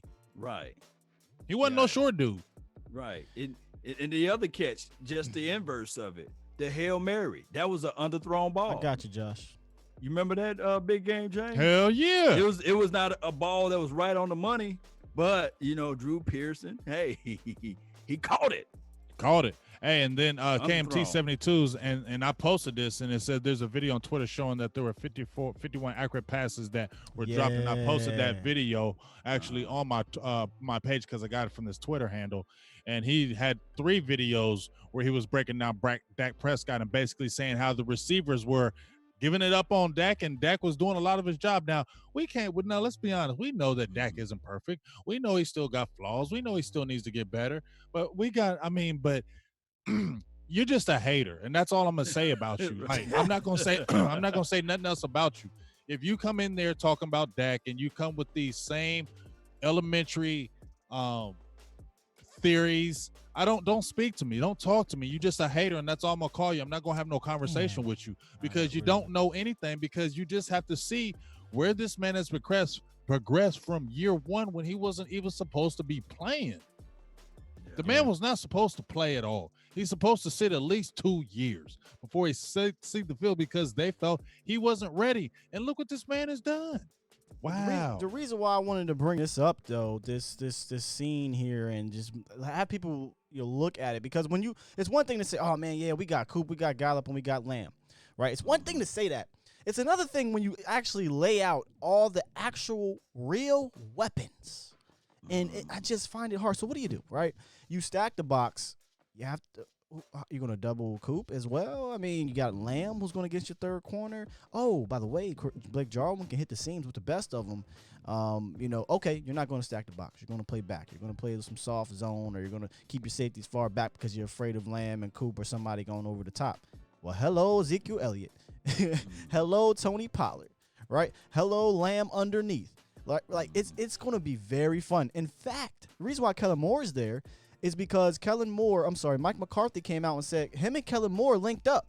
Him and Kellen Moore, after they draft Lamb, said, oh, coach, we did not expect this, coach. We did not expect to have this man. So we got to come over. There's some plays some new wrinkles I want to throw in, because I wasn't expecting to have this kind of dynamic number one kind of weapon. It's going to be fun. It is going to be fun to watch. And when you have an offense that's going to be like this, will you really need, I'm not saying it won't be, but will you really need a dominant defense? Yeah. Do you really need a dominant? I mean, seriously, do you need a dominant defense with this kind of team? Well, the offense is one side of it, and I think the defense completed. Remember, I think it was a year that what's his name? Oh, Peyton Manning. He was putting up all types of money. 2015. They got their butt whooped. 2015. They got their That was the year they got 2014. their butt whooped. I think it was 13, right? No. No, the 2015 Super Seattle Bowl Seahawks. when the Seattle Oh, yeah, Seahawks that's won. right. No. He I'm broke all talking those about. It was 15 or 13. 20. Because that was the same year that he put up a lot of 2013 money. where they got destroyed. Oh, Was it 2013 13, where I'm they got sorry. destroyed? Yeah, By- that against, offense was Seattle. cold. 15 Yeah, and he won was the putting Super up- Bowl. Yeah. You're right. Yeah. 15. Right. Yeah. I'm yeah, sorry, that was 13. the year the Manning versus Romo, and that was a good year, Yeah. but they didn't have any defense. though. Yeah, you're right. Yep. Yeah, 2013, they was killing it, and we're going to get at that. Their defense wasn't as great, and they got to the playoffs and played up against a great defense. Yeah, it was just total pandemonium. But here's the thing: we just like what Skywalker's saying. I personally love to have the great defense. I'm all about defense. Defense wins championships, True. in my opinion. But the way you see it now, Kansas City didn't have no great defense. But guess what happened? They made the defensive stops when they needed to, and they had enough players to be able to make the defensive stops. I mean, we've seen the Cowboys defense for how long? Bend don't break. How long we've been seeing that defense bend don't break? And so we seen it. It can work. You just need to make the plays when it's called upon. So I like I said, you got explosiveness on the offense. You really secured what you need on the defense. You got another pass rusher on the defense. And what do we talk about? Pass rushing. Pass rushing causes turnovers. And I believe really from this staff, when you really hear about it, we hear it all the time from other staffs preaching ball hawks. We need guys turnovers. But I really believe that. Because when I see it out here, I really believe they are really about the turnovers. Get your hands on the ball. Get your hands, strip the ball. I don't know if they saw that from Ron Marinelli like that. Because how many times do we see our defense when it would be gang tackling, nobody's tried to strip the damn ball? Nothing. Mm-hmm. There wasn't Check out my guy defense. Jay Farm. My guy Jay Farm, man. You know he always come with the information for the nation. Yes, sir. He said it was the 2013 Denver Broncos. They had the number 1 offense, but the number 27 defense. But they made it to the playoffs and they made it to the Super Bowl, but they folded. They ran up against a historic defense. Now the defense, mashed out. Yeah. I don't want Great to. offense, great defense, and we saw one. I don't want to get it twisted. I'm not saying you don't need any defense. I said, do we need a great defense if you have this kind of offense? And I will give you this. Did the Chiefs have a great defense? Well, I give me Chris That's what Jones. I'm saying. They didn't Give me have a Chris great Jones, team, no, Frank they didn't Clark. Give me the Honey Well, Badger. give me DeMarcus Lawrence. Give me Jalen Smith. Give me LVE. Give me Poe. Give me McCoy. Right? Yeah. Chiefs didn't have no great defense. By the way, they had some guys that got their hands on the ball though, like the Matthews and they had an opportunistic defense. They didn't have a great Let's defense. think about it. Was it 2014 year when the Cowboys, when we played the Pack, when Ron Marinelli's, I believe, second year, Dallas was like in the top 5 for turnovers. In turnovers. Yeah, they didn't have a good 14 defense, but they were very opportunistic. 2014 that year. Which year? 2014, 2014. Cowboys had about 32 or 37 turnovers, somewhere around Yes. there. Very but opportunistic. let me ask y'all both this then, since you mentioned that. Would you rather have the 2015's defense with the 2014's team? The 2015 Cowboys defense were they? I know what you're saying. I get what you're saying. The 2015 defense was a solid D. They also had Gregory on there and whatnot. Yeah. I mean, we could piece these defenses together with the best Cowboys defense in the last 10 years, with the best Cowboys offense in the last 10 years. But one thing remains the same, as my man Law Nation would say about Big Game James. One thing that remains the same is that Rob Marinelli on this staff and under Jason Garrett on this staff has always had inconsistent conservative defenses throughout his tenure. Period. It's never been an aggressive defense. It's never been a consistent defense. So we could talk about that 2015 year, but if you go look at the history of the defenses under Dallas, they were never even really. Sometimes I know people are going to say, well, Dallas had the number 9 defense in the league because we gave up the ninth less most yards or something like that. Well, what is that really going to get you if they can't make the stop that you need them to make? True. You know what I'm saying? And when you play ball control offense, of course the yards are going to be low because they're not going to have that many possessions. Yeah, I agree with both of y'all saying, we all speaking on the same page with that. I mean, agree. even with that defense that year, they were trying to say it was a ballyhoo defense. Remember, we only had 100-yard rusher against us, I believe, that year, and they were trying to say, "Ooh, that defense," because I believe. Well, go look at the rush yards per carry. Yeah, but I'm saying they only averaged teams were only averaging 89 yards per game, and it was inflated though. You get what I'm saying? It wasn't like the defense was dominant. It's just that our offense was scoring so much, people were getting away from the run game. So it looked good when you play another team and you're the Dallas is holding them to 89 yards rushing. They've got a stout defense. No, it ain't stout. We just outscoring everybody. We just don't want to get a hold of a team that got a good ass run game, get on us quickly. Because what happens? You see that gap. Then you see that 150, 170, 100, 200. Hey, Jay. Yeah, right. Because we saw that all the time. They was able to run. All we needed was one game. It ain't stout. Then you see that next game at 257 yards against us. I love you, James Black. He was saying, we were doing Marinelli bad. His run D was crazy before last year. His run D was never crazy. His run D was aided by an offense that literally listened to the coaches. They said, we want to control the clock. We don't want anybody to have the ball, have that many possessions. So that means you're going to have a little bit of less yards on defense. The run defense wasn't terrible, right? It was serviceable. It was serviceable. But when it ran up against, I said, how many times, Big Game? How many times have I said this in our podcast? When they run up against a competent offensive coordinator or a head coach that knows how to run an offense, just competent. Don't even got to be great. 9 times out of 10, 9 times out of 10, they are going to do something that kills us. And usually it is in the run game. Do we have to run down the list of teams that have killed us when it mattered the most in the run game? I mean, we can, but I'm not going to do it. But let me ask both of y'all these 2 questions then. Let's look at it from this angle. If we had better special team play since 2000 and whatever, and plus better defense, do we lose to the 2014 Green Bay Packers? Think about it. We had better D? Kick. No, I'm just talking about better defense is better special team. Remember 2014. I know Dan Bailey can't get no better than that. Let's not talk about Dan. We ain't gonna talk about that. He was money. It was money. That just happens. It's outside. It's Lambeau. If we had a better defense, yes, we beat the Packers in that game. Hell yeah! You saw how we was handling them. I mean, that was one of the first times, and I had a long time where you felt good going into Green Bay. Yeah, we can beat y'all. You get what I'm saying? We felt like we could beat y'all.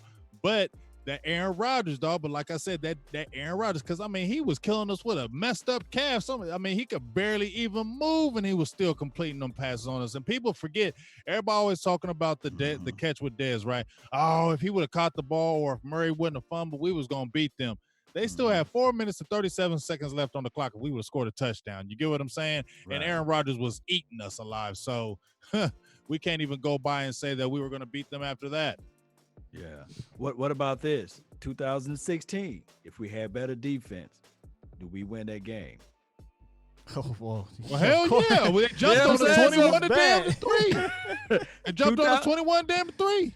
Right. So against the LA Rams, if we had better defense, could we win that game?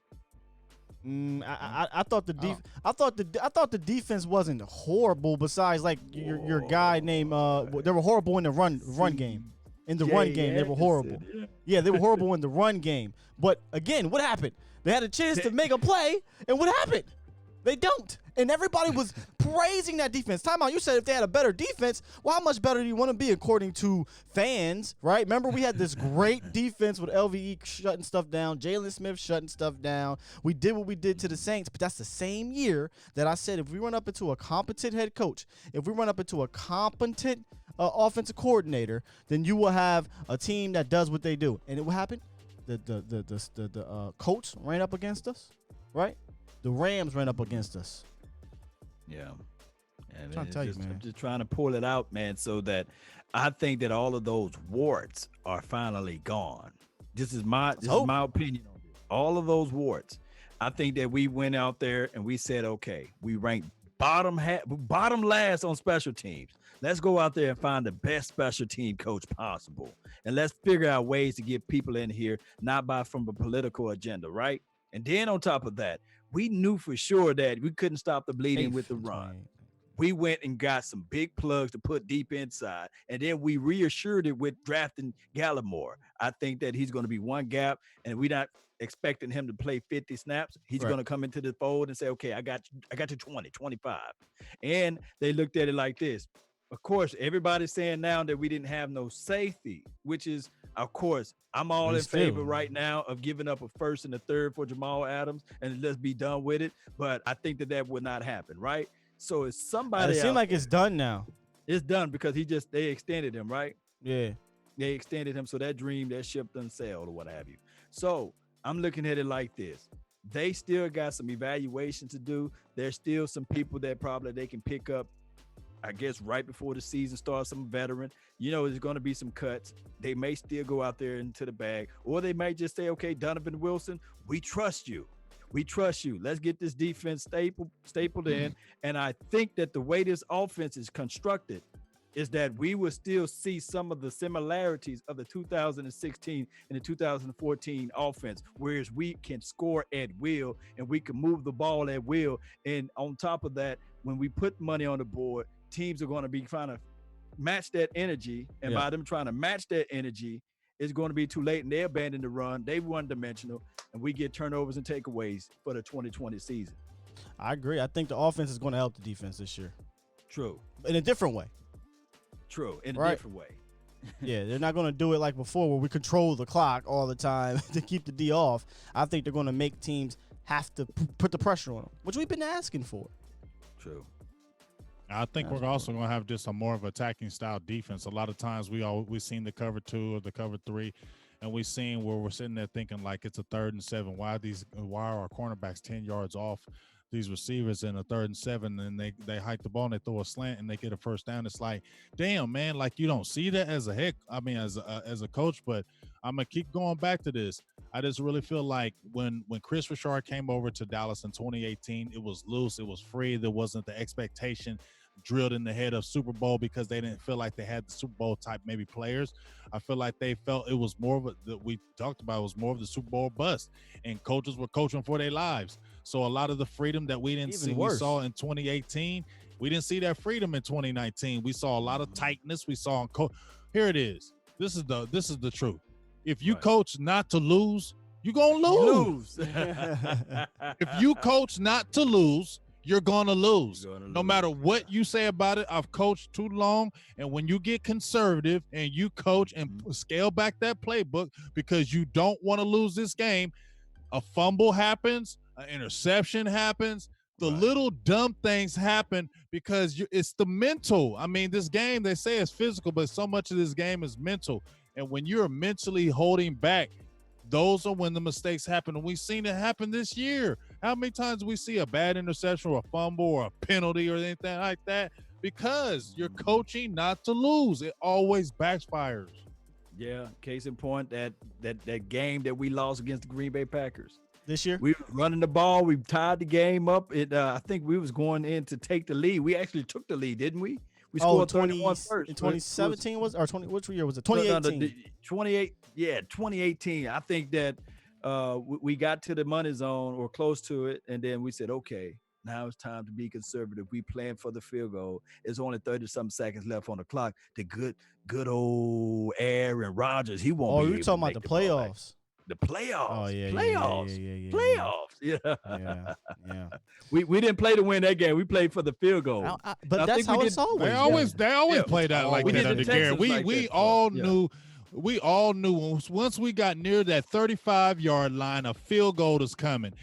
All that aggressiveness take us all the way down the field. All of a sudden, they're going to start handing the ball up the middle to Ezekiel Elliott just so we can get in position for a Dan Bailey field goal that we can get that damn 3 points. You get what I'm saying? Mike. Like, that's just the way the hell it was. And I believe that year of McCarthy off. And did you notice that even in those interviews that he had the metrics guy? I believe that a lot of people were talking about how he was sitting out the year and was going through the metrics and the analytic team so they can go through and the charts and things of that nature. Yeah. He was in a lot of the interviews with the players. And I think also Rob Davis is going to be huge for the Cowboys. The assistant head coach, Rob Davis, who's the life coach. And McCarthy, and I played the interview, he said the locker room was the number one thing importance to him was the locker room. And I believe that's why they felt confident in bringing in an Alden Smith, keeping your Randy Gregory, and maybe anything else, because now you feel like you have guys that can make sure the locker room is going to be good. And I'll say it again, all the problems that the Cowboys had with discipline was on the defensive line. And who was the coach? Rod Marinelli. Where were all the suspensions? Along the defensive line. It's so crazy because I don't want to disrespect Rod, because I think, and I'm not disrespecting, No, but no. is that a discipline issue? I ain't though? saying you are. I'm saying I don't want to disrespect Rod, and because I'm coming at the defense, but because I think he's a good defensive line coach. I think the game might have passed him a little bit in regards to defensive coordinator. Right, he got the coordinate. No, but I don't think the game might have passed him a bit as a DC, but a defensive line coach is good because he's turned out some pretty good seasons from some regular smegular old dudes, Jason Hatchers and George Selvies, and what's the cat from Jaguars? Benson Mayowa. What's the guy from the Jaguars? 6 sacks. And the one cat, Terrell McClain. Yeah, what's the other one? What's the one from the Jaguars, though? Defensive end that was with us for like that 1 year. We went to the other playoffs. Crawford, right? It was no. Well, that Jack Crawford too. Jack Crawford. I'm still Mincy. Got him paid. Mincy got him paid. Mincy. So I gotta give him respect as a coach for churning out those type of guys, but those are the type of guys he wanted. He never ever wanted to go out and get a Dante Poe or a Joe McCoy. I don't know if it was arrogance. I don't know what it was, but. So I give him respect in that aspect. But from the totality standpoint, the defense just never had that aggressive mindset. I think a lot of it had to do with the head coach, who also had a non-aggressive mindset. And now things are changing. You think Mike McCarthy's going to get down to the opponent's 40-yard line on 4th and 1 in overtime and say, you know what, I'm going to punt the ball? No, he's not doing that. And I'm talking about the Texans game. When Jason Garrett got down there to the 41-yard line on 4th and 1, he said, you know what he said after the game? It was a long 1 yard. But you know what? Collectively Jeremy speaking, Mincy. Cowboy Nation and everybody. Thank you, guys. Yeah, you know what happened? When we say this, you don't go 0-16 by mistake, right? You don't get fired from your job multiple times in St. Louis and in Detroit by mistake, right? Yeah. And I'm talking about both of our coordinators at one point. And I think, although when I'm start putting out this resume, we can say the same thing for Tom Sula and Mike Nolan, right? But I'm looking at it like this. We need to have just somebody with some level of proven offense and proven Super Bowl capabilities. I do know that Rod Marinelli, he was a coordinator at one point and got a Super Bowl, and that would been many moons ago. Defensive line coach. He wasn't even the coordinator. Lane Kiffin was the coordinator. For the Buccaneers? Bucks. He was Thank you. Lane Kiffin was the DC. Rod was the line coach. But so he was coordinating. No, he was just coaching, huh? He was just coaching, yeah. Lord, do not bring up what'd he say? Lane Kiffin. Monty Kiffin. I'm sorry, Monty Kiffin. Yeah, don't bring Did up I say that Lane? old ass. I meant to say Monty, y'all. My bad. That joker was 100 years old. When they hired him, I was mad as hell. I said, oh, hell no. This dude is every bit of 80. Hey, ho, we got a $9.99 holla from Romo. Is it Ramo Blue? Ramo Blue. That loser mentality and culture had to go. That's why he wasn't interested in keeping any of them coaches. I feel. Man, that's what I'm talking about. But here's, like I said, I mean, do y'all think, if I'm not asking y'all to agree with me, but that just stood out to me in my head about Ron Marinelli, about all the suspensions were along the defensive line. Because, Dallas. Dallas likes to go but aggressive. I don't care. If you're a coach and all the suspensions are on your watch, I think there's an issue with that. Whoa. No, that's not Rob Marinelli. That's why I said Dallas. That's a Dallas I know it's issue. on Dallas, but it is on his watch because they're on the defensive line, so it is on How is that on? How is drafting a guy that failed a drug test that had issues with smoking on him? It wasn't just him, though. Did DeMarcus Lawrence fail a drug test? That's what I'm trying to tell you. How was that on him? Because of the decisions that they make. That's not on Rod Marinelli. Right, but you still, they're all along the defensive line. You're that defensive line coach. That's a Dallas problem, not a Rod problem. What is Rod supposed to do? Baby him at home? He has something to do with it because you're coaching him. How do you not have some influence on man? Go ahead on, dog. You have some influence. You a coach, and you're over top of that, and all these guys are getting suspended under you. Yeah, you do have something. So Rod has something to do with Greg Hardy beating up his girlfriend? No, you don't have something to do with that. So you saying that if you're a head coach or if you're a coach, Skywalker, and people are getting suspended and you're coaching them and everybody's getting suspended under you, it's called context. You're not going to say you don't have anything to do with that? It's called context. No, let us duke this out. It's called context. You got to put context into what you're saying. You can't just say, hey, my son, who I raised right or who I teach the right things to do, he went out there and he shot up a store. You're going to say, oh, that's the parents' fault?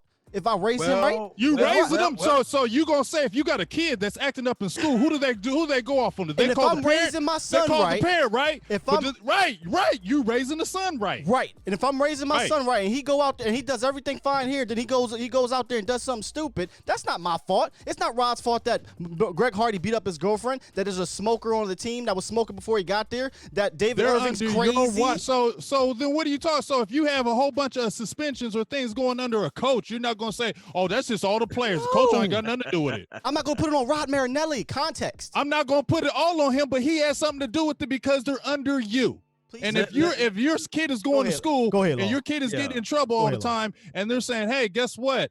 Your kid is acting up and he's not doing good in school. You got to get what's going on at the house. I ain't say school. I say shut Let me give the analogy here, though, so I can bring it home to everybody. You have a strict father and you have the non-strict father. The strict father said, hey, the curfew is 11 o'clock. Bring your butt at home, not 11:01, not 11:02, 11 o'clock. That son that out there in the streets partying, whatever he may do, if that strict father say, hey, bring your butt home at 11 o'clock, he's there at 10:50 or he's there at 10. Now, you got some passive fathers that would say, hey, be here, Sonny, at 11 o'clock, and then you come in at 11:02 or you come in at 12 or the next day, and you say, hey, Pops, man, I got drunk, I got tired, I didn't make it. He said, okay, son, don't do it again. And then he continued to do that. Then somewhere you have to draw the line. Somewhere the discipline have to be set and the tone and the president have to be set. Now, here's the different part about it. We talking about grown man here. So what I'm thinking is with the Cowboys, I think it goes beyond the coaching. It goes all the way from the fish right from the head down. Jerry Wayne Jones. Dallas problem. I think that one of those guys should have called one of the players in and said, hey, you got hit with this suspension because you've been smoking. And you know that's against policy. I tell you what, the next time you do it, you're off the team. We don't got that juice. Cowboys don't operate that Rod way. don't got that juice. That's why I said it's a Dallas problem. That's I think we all agreeing, but I think that more so with the owner of the team, exactly. Jerry Wayne Jones. I think that these players know how to circumvent, and they know for sure that they can go around the coach and go straight to the source. But I do like the new coaching philosophy because these new coaches, they step up and they say, no, Rob Davis, that's the person that's over player personnel. I think that he's more of a grinder person to say, hey, no, I told you once, we're going to ship you off. We're going to trade you. We're going to get rid of you. We're about winning Super Bowls. This is not being a political house. That's how I look at it. I could be 100%. No, I totally want to agree. I think it starts at the head. It starts with Jerry, and we know this is what he likes to do, take risk. He's taking risk, and then he's throwing these risky players to these coaches, and I refuse to put it at their feet because a lot of these players come into the league with these problems, and now it's my coach's fault. Another case in point, Daniel Ross got caught in Frisco, Texas. Had nothing to do with Rod Marinelli. Had nothing to do with Rod Marinelli, but he got caught with substance, you know what I'm saying, and gun under the seat type of situation. David Irving. I hate to bring about these people calling them out by name because we know. I mean, it's part of the conversation. But it's part of the conversation. It's part of the context. He got caught earlier that year, and come along, Antoine Barbecue Woods get caught in the same city with the same situation. That's coaching because we know that Jimmy Johnson, or that's culture. I meant to say. Culture. We know that Jimmy Johnson would have been like, you know what? especially Daniel Ross of all people. And y'all know, Yeah, I but love you him. say that about Jimmy Johnson. That's not all the way true because Jimmy Johnson did that with players that were fringe players. He said he wasn't cutting no top dogs. Was Daniel Ross was a difference maker? He didn't get cut. No. That's what I'm saying. He should have. I feel what y'all saying about a culture problem. I've been saying it's a culture problem, but I'm saying that all the problems that had the suspensions were along the defensive line. And I'm just going to stay with that. Y'all can have y'all's opinion about it. I'm going to have mine. I mean, that's fact. That's not even opinion. All the problems and it's were a fact. on the They were all defensive under line. Rob Marinelli on the defensive line. That's a fact as well. True. David Irving was suspended and kicked out of college. We signed him off the street.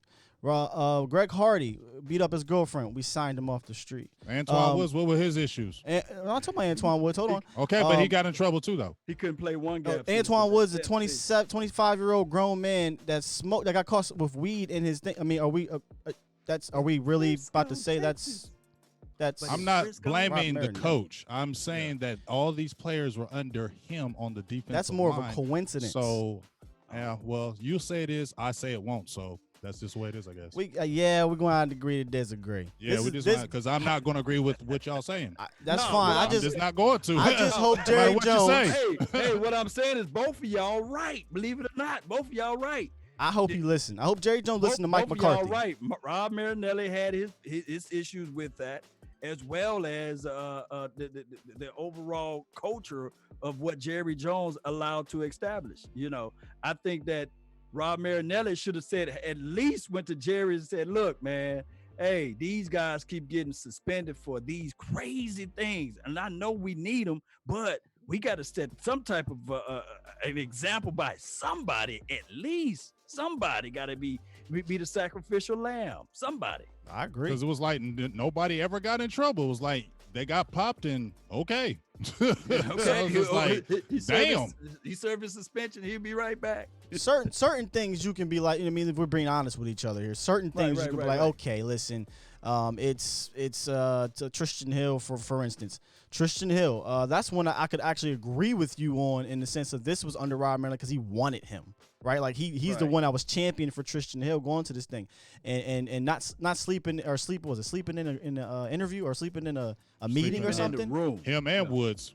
Now I don't know, did he get benched from that or what? But that's something Rob Marinelli could handle in regards to that, because that's like a football thing, right? But the off the field stuff, that's Jerry. Why are you bringing them people in? No offense to Alden Smith. I hope he's okay, but here's Jerry again, being risky. If something happens, I can't blame Jim Tom Sula. But here's the thing: it's three folds. I'm gonna break down the three folds. What happened? Rod won the taco too. Yeah. But this is the three folds of the situation with the player falling asleep in the doggone meeting room. Number one, the player should be so scared that the coach will get rid of his ass if he falls asleep in the room. I agree. Number two, the player's willpower should be like, I'm trying to get in here to get the most information possible. He didn't have that desire, so that means he should have been gone. Number three, the people that's in the room with him, his brothers, his comrades, his padres, all of his contemporaries, they shouldn't allow himself to go to sleep, because in the brotherhood, Antoine Woods was right with him. Right, but you should be tight. It should be somebody else. And I can throw in number four. This stuff should never been leaked. I'm gonna repeat, this stuff should never been leaked. There's some situation that goes on in people's houses right now that never get out into the street, because they got a confine of a belief that we are family, and what happened in the house stays in the house. That stuff should never been leaked. I would have been lining up everybody one by one. If I'm the leader of the defense, I'm gonna say who leaked the story for number one. Number two, what the hell you guys doing sleeping in the room anyway? Number three, don't you see that if one person missed their assignment, that's 6 points? Damn it, we lost this dang on game because we not on one page. And I can tell you this right now, you don't have those issues over there in Patriots land. That's all I have to say. No, I agree. Let me know if I'm lying. No, you're not lying at all. And what I think we all can agree on is that we hope this new coach, McCarthy, and this new influx of coaching staff and Jim Tom Sula and Mike Nolan, they're not playing none of that. Because we understand that Chris Richard yells and screams, right? We understand that Rob Marinelli get the old man walk. He was a veteran. Thank you for your service. So he would yell and scream and cuss and got on people. We understand that. But when things screw up, What are you doing to them when these guys screw up? And not just off the field, because a lot of things they don't have control over that. That is an upper management decision. Some things are above your pay grade. But things like you said about falling asleep or missing assignments, hopefully they correct those things. Hopefully they're not with those things. Hopefully there is a cultural change. And I'm hoping and praying that the cultural change doesn't just stop at the draft, because there is a philosophical culture change in regards to the type of players we bring in. Hopefully that continues on the field and in the locker room. That's all I'm saying on that one. No doubt, boy. The right type of guys. right. Well, Well, how crazy is that? They had this whole We talk about the right type of guys, and you had all the wrong type of guys. That's why I never got understood that shit. Just shut up, Jason. Yes, please. Stop saying that. Right, Don't say that. Because as soon as you say the right type of guy, there's a wrong type of guy getting in trouble the next day. Accountability. right. Accountability, Ori says. Accountability. Oh, man, that was fire. Honestly, that's the type of discussion you're going to get here. We don't hold back no punches. We don't hold them back. We're going to bring it out, and we're going to get it out, and we got to the bottom of it. We got to the bottom of it. I don't got my punch, John, but we got to the bottom of it. It's the head, hopefully. But like we said, but you know what? We just like you said, Skywalker. Hopefully, it doesn't just stop at the draft, because we've seen since he's brought McCarthy on, it seems like Jerry has pulled back a little bit. It seems like those guys have backed up a little bit and said, because you've been there and done that. So hopefully it doesn't, like you said, just stop at the draft, that it continues to morph all the way into your mini camps, your training camps, all that good stuff, because that's where it starts anyway. It doesn't start game one. It starts in that off season. Right. Yeah, right. I don't want Sin City. This is my guy. I like Sin City. He said y'all tripping. This happened in '90s this happened in the '90s too with Irvin and others. It was legendary, but want to say it's on Rod. I'm not saying it's on Rod. That's we already agree with that. And I understand that it happened in the '90s. Different times or what have you. Different coach. And this is what Law was saying. We had a coach that got on a lot of their asses. But and I agree with Big Game James said on the other side of that. Yes, Jimmy got rid of some fringe guys, but he admitted. Jimmy admitted. Yeah, we ain't cutting Michael Irvin. We ain't cutting Michael. We ain't cutting Troy. We ain't cutting Emmett. I don't care what they do wrong. They ain't get cut. Sure will get on an airplane and leave his quarterback. Leave his ass, yeah. Yeah, he'll leave your ass to teach. Now, he'll teach you a lesson. You ain't getting cut, but you might get benched or something. He will do that to you. Y'all remember that story? Troy Aikman, like, hey, what a play that. Was it Troy or Mike? I think it was Mike. No, it was Michael Irvin. That was I thought Mike. he left Troy Aikman too, but it could have been Michael Troy? Irvin. I know he left Mike. Y'all put it in the chat box, man. Let me know. I believe the documentary said that he left Troy, but Troy was partying or something like that. Yeah, But, different times, different eras, coach, different era, but he also still set a precedent in a way Right. by sending messages.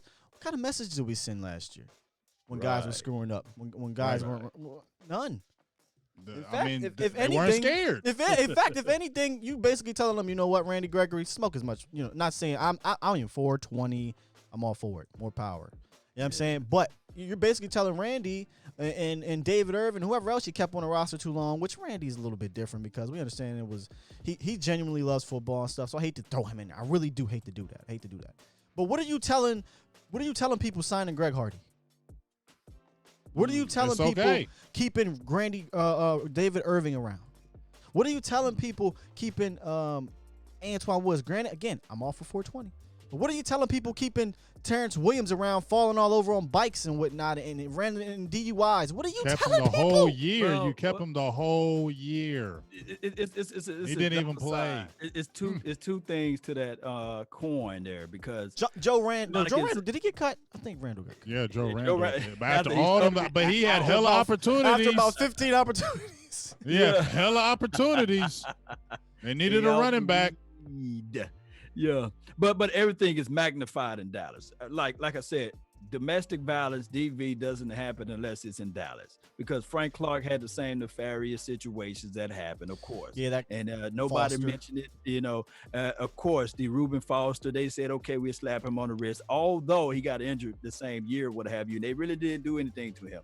And then we can go back and forth with the Tyreek Hill or what have you. Although charges were dropped, charges was falsified or what have you. one can say with the same argument, that's the exact same thing happened to Ezekiel Elliott.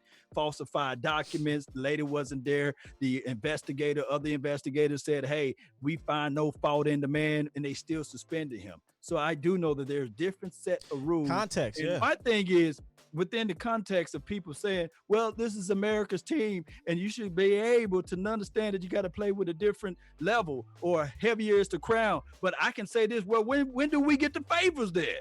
Well, it seems like we don't get the favors, right or wrong. Yeah, no, it you're seems right. like everything that goes wrong.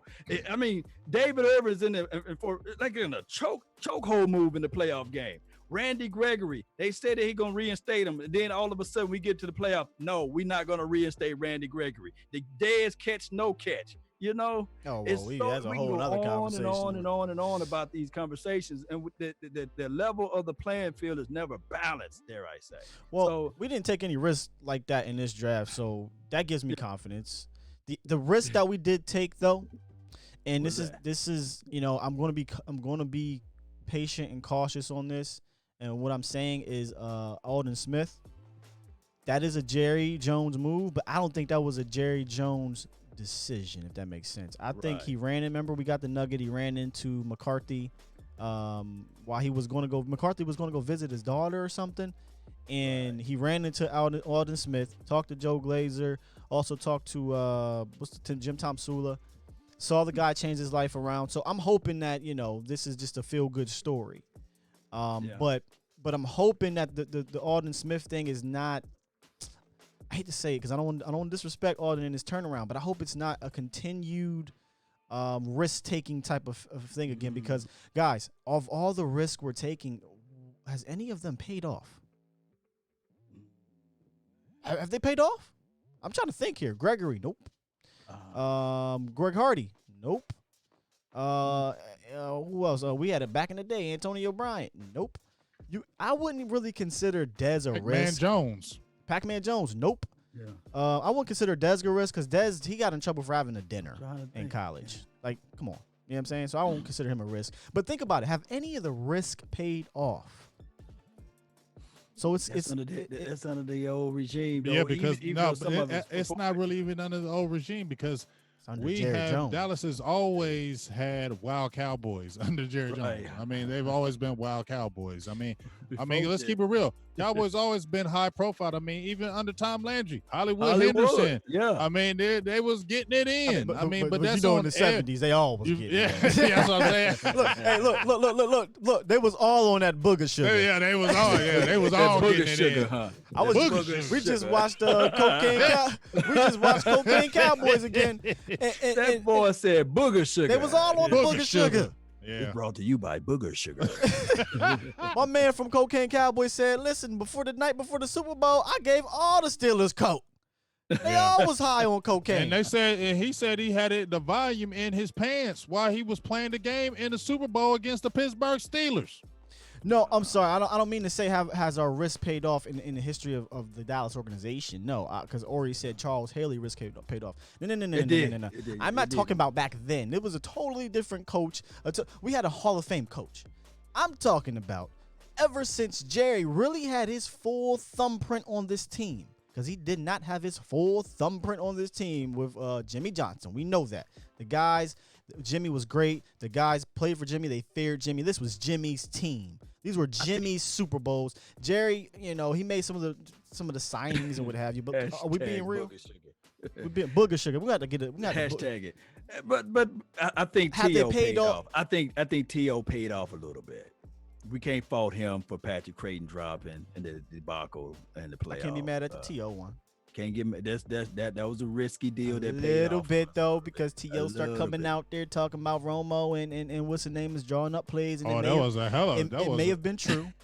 It was true, got in trouble. But it was a super distraction. Yeah, it was a super distraction and got him kicked off the team. So, but statistically on the field, was he? Yep, it absolutely paid off. Pro Bowler, give it to you. I'll give you that one. Yeah. I'm trying to look in here and see if there's any other ones paid off. I'm thinking real hard. Y'all see me looking around like I'm really thinking like. Deion Sanders is not a risk. I'm not calling him a risk. Tank Johnson's another one that failed. Oh yeah. Yeah, I mean, so I just Tank hope. and Pac-Man was the same time. I just hope this. I just hope things work out with Alden Smith. That means we closer to it working out then. But here's the thing: Dallas ain't hurting if it don't. So I'm cool. Yeah, you know what I'm saying? no Dallas guarantee. ain't. If you get your life together, cool. And if it works, if it don't, they still okay. You know, they got the Anae kid.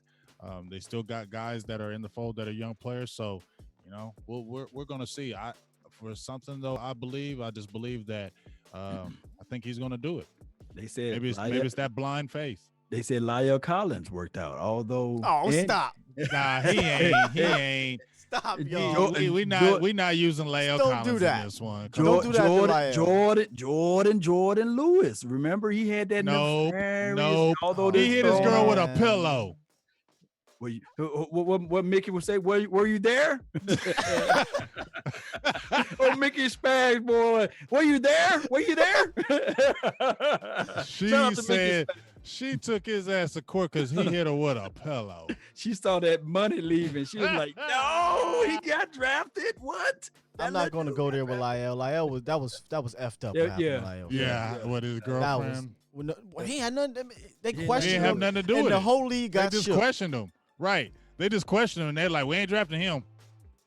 Somebody say, yes, Lyle worked out. That's not what of course, Lyle's a We're beast. saying you can't say Lyle was a problem. He was wasn't never in a problem trouble. child. He It was wasn't a risk guy. Yeah. That was awful what happened to him, man. Terrible. That wasn't nothing about him. No. That was about I mean, I could give you some validity to Jordan Lewis. You know, I mean, I get it, you know, but it did go to court and all that stuff. But like you said earlier, certain things, when it all comes out, it ain't what it is. And the reason why we weren't talking about it that much because he wasn't a Cowboy. Yeah, what happened when he became a yeah. Cowboy? And that was he was steadfast that I'm taking this to court. Yeah. Oh, somebody said Sam. Oh, Ain't that's the real cocaine That's cowboy. the cocaine guy. That's the real cocaine cowboy for real. Sam Hurd. That boy was pushing bricks. Oh my gosh, we got so many. Josh Brent also did what he did. Yeah, Josh Brent, I forgot with the murder. I did not like drunk. the culture, fam. Yeah. The culture, it's crazy because he stayed on the team too. In some type of capacity, I think he was like an assistant coach or something weird. I'm saying though, they were still trying to get him to play until he retired. Yeah. Let's just hope things. We don't. Somebody said Jalen. We meant prayers. We meant put our prayers together for the Marion the Barbarian. You know, I heard he. He went off the hook. Yeah. And as well that was my dog. Ron DMC. Y'all remember him? They said he got caught. But they said he went through the drive-through and said he walked through the drive-through and tried to order some food, drunk. Or they said he went through the drive-through on a bike or something, or fell asleep. Marion? No. I thought it was Terrence Will. No. No, that was Darren McFadden. Darren? They say didn't he fall asleep at the drive-through or something like that? No, I didn't know. I didn't see the story. Oh yeah, go look it up, Playboy. They said that boy was asleep. They said he wanted to McDouble and fell asleep. And they let's not forget Nate New was pushing off, but he was done playing. Was Nate New pushing up pounds when he was playing? No, he was doing the pounds. No, him and Mike was back there doing the booger sugar. It was so crazy. He got caught with like 200 pounds, and then he got off, and then got caught with 300 pounds. and now Nate on DC.com. Oh Lord, y'all listen to Nate. Ain't that crazy? I love him to death, but Nate funny on that show, fam. Nate wild. Hanging with the boys. That's my boy Nate, man. Nate is wild. Nate's hilarious. Especially when he was using when he was reading those reads, man, for the Papa John's. Yeah. That joke will make me want to go get some Papa John's. Better ingredients. That's one dude I would love to sit down with, have a drink, and listen to some stories. Tell me your story. I know his stories are crazy. Oh my goodness, fam. Yeah. Hey, and let's not even forget Dallas lost the offensive lineman due to drugs. Somebody said stop acting like this is Wisconsin. I don't know what you mean. What's his name? What was his name? Say that again? You remember? He died. Wisconsin. What? Oh, he died on the offensive Tuanay. Tuanay. Oh yeah. Remember, he died of ecstasy overdose. Oh, they was wild. Like Sin said, it was wild back in the 90s. Totally different era, man. Totally different stuff going on back then. You see, they got Quincy Carter. So I'm glad this is a good segue. Bring up Quincy. Yeah, talk about that. For y'all to bring up. Yes. Big Game James, go ahead and bring up him what we got in plans for this week. If hopefully we can match this thing together with old Quincy? Yeah, I talked to Quincy Carter again. Actually, he on his Facebook today, he said he was almost a year, so right 9 months, I believe, sober. So he was celebrating it today. So I jumped in his inbox and told him big ups because that's real big to me. So I gave him big ups, and he jumped right back and said, "What's up, draft recap? Let's do this." I said, "Well, hell, all right, Oh, shit. let's make it happen." I was like, "Okay, let's make it happen." So we're gonna get that popping. We're gonna just make sure we get the time together. So make sure you tune in this Thursday. Me, Skywalker Law Nation, Quincy Carter. We're gonna have our after draft with him, give his thoughts on the players that were picked, and he's still heavily all about the Cowboys. So we definitely want to pick his brain. And another good thing about it is, when we're talking about just the problems that the other former players were having, I'm glad that we were able to bring Quincy on the first time I interviewed him, and he cleared all the air about that cocaine issue. It was never cocaine. It was never about the drug. It was alcohol. It was weed. And that's what it was. So it was never cocaine. And I was led to believe it was cocaine because of the media. I thought that he was kicked off team because it was a failed cocaine test. Did. That's what I thought it was. Right. You know what I'm saying? So that's what I had ran with forever. So that's one of the reasons why I wanted to talk to him, because I wanted to hear from his mouth. What was it? And, so it was good to hear that, that wasn't was. So I think people need to lay off that with Quincy, calling him cocaine Quincy, because that's not what it was. So back off. What's up, Tony? Guys are bringing up Dak Prescott. Listen, guys, we're not saying how many people that had something happen in their lives that the Cowboys drafted that worked out. I said, name me one of these problem risk guys that we brought in that has worked out really for the Cowboys. Now, T.O., that's a problem risk. We knew he was a problem. We knew he was a risk. Was Dak Prescott a risk? Dak Prescott was renowned as an amazing individual. An amazing individual. Oh, they talking about the DUI. The DUI, which he was found not guilty for. Which the reason why he got the DUI is because he didn't take the breathalyzer test, and then when they went to court, that was dismissed. I'm not talking about guys that were saints. I'm saying problem. Adam Pac-Man Jones is a problem. T.O. is a problem. Pac-Man is the problem. Now, just to clear my dog T.O. name up, because I got to say this, he was never a criminal problem. He was never an off the field type of situation. He was more so, we can say on the field, give me the ball type of groove, I don't mess with me. Criminals, obviously some of it's criminals, some of it's just your mentality. David Irving was a problem because David Irving didn't give a damn. David Irving was lazy, didn't respect the coaching, and obviously, as a kid, I don't want to harp on him. He did what he did in college, but I mean, the red flag was there. You did the scouting report. You probably did the look into him. You knew what Randy Gregory was getting into. That was a risk. That was a problem and a risk. Right. I don't mind people smoking weed. Right? I don't care about that. But you knew it was a risk coming in. You talked to those people. They told you about Randy Gregory. He had a problem with smoking. He has an issue. So if you take him, know that it's a risk. And I just don't know how many of those worked out. Boy, this time slot here, boy. I'm sorry. We went, man. Time slot. What today is? What today is Monday. Oh, wow. Great show, fellas. Y'all just ready for this information. It was another draft show. Yeah, this 5 hour holla. All of y'all up in here, God. Yeah, man, we gave you Bree. We gave you some fire between me and James. We gave you some. You already know that's happening every show, damn it. We gotta have. Look, I mean, we can't be coming. It's gonna be cordial probably for a good 20 minutes. This is only gonna be the one subject to tingle. This is the reason why I like Big Game James, man. You see, he's got Silver and Blue Nation under his name. Good and well. It can never be PC Nation under his name. He ain't gonna be like PC. That's why, he's gonna be real, raw, and uncut. And I like Scott, man. You kind of getting us in the groove with everything. I bring in You're the mediator. But Scott, the mediator. Law is the voice of reason. Like you said, Law is the voice of reason. Law is like the judge in between. He let us go back and forth. All right, bing, bing, bing. All right, now order in the court. Order in the court. Law said round one. We got both the lawyers spitting our damn our closing statements, and we got the lawyer like, all right. All right. That was a good They call. gonna from learn Bree. today. Yeah, That was awesome, y'all. If gonna y'all like learn Bree, today. man, we're gonna try to get her back on.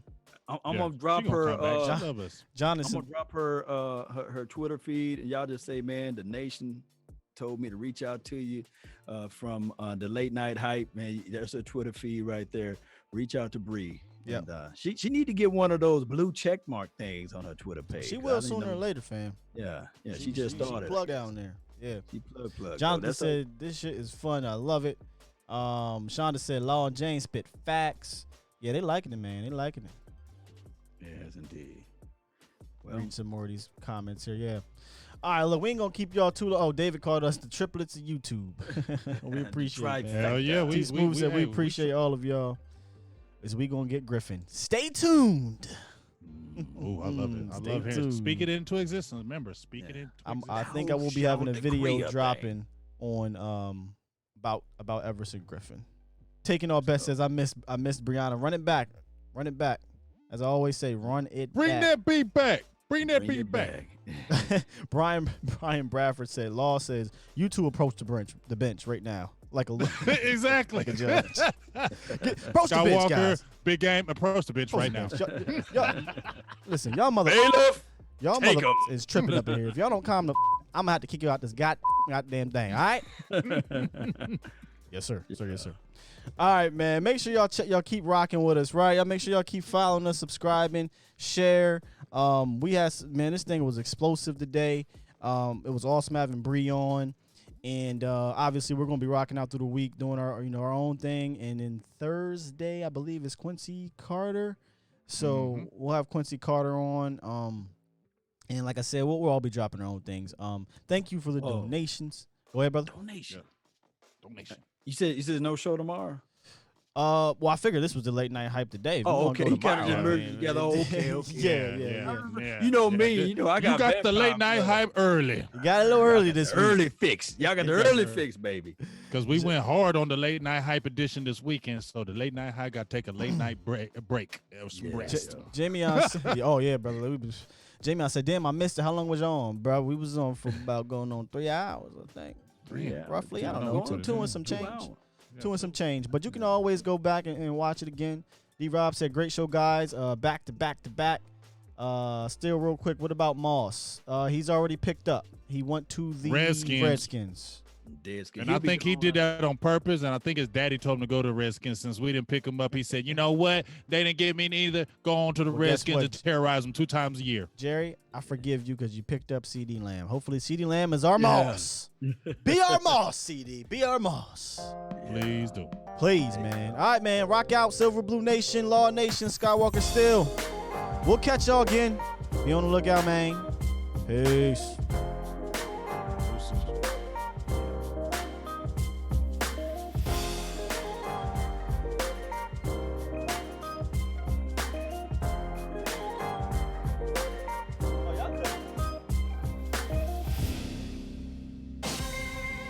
Y'all couldn't even hear me on my Zoom.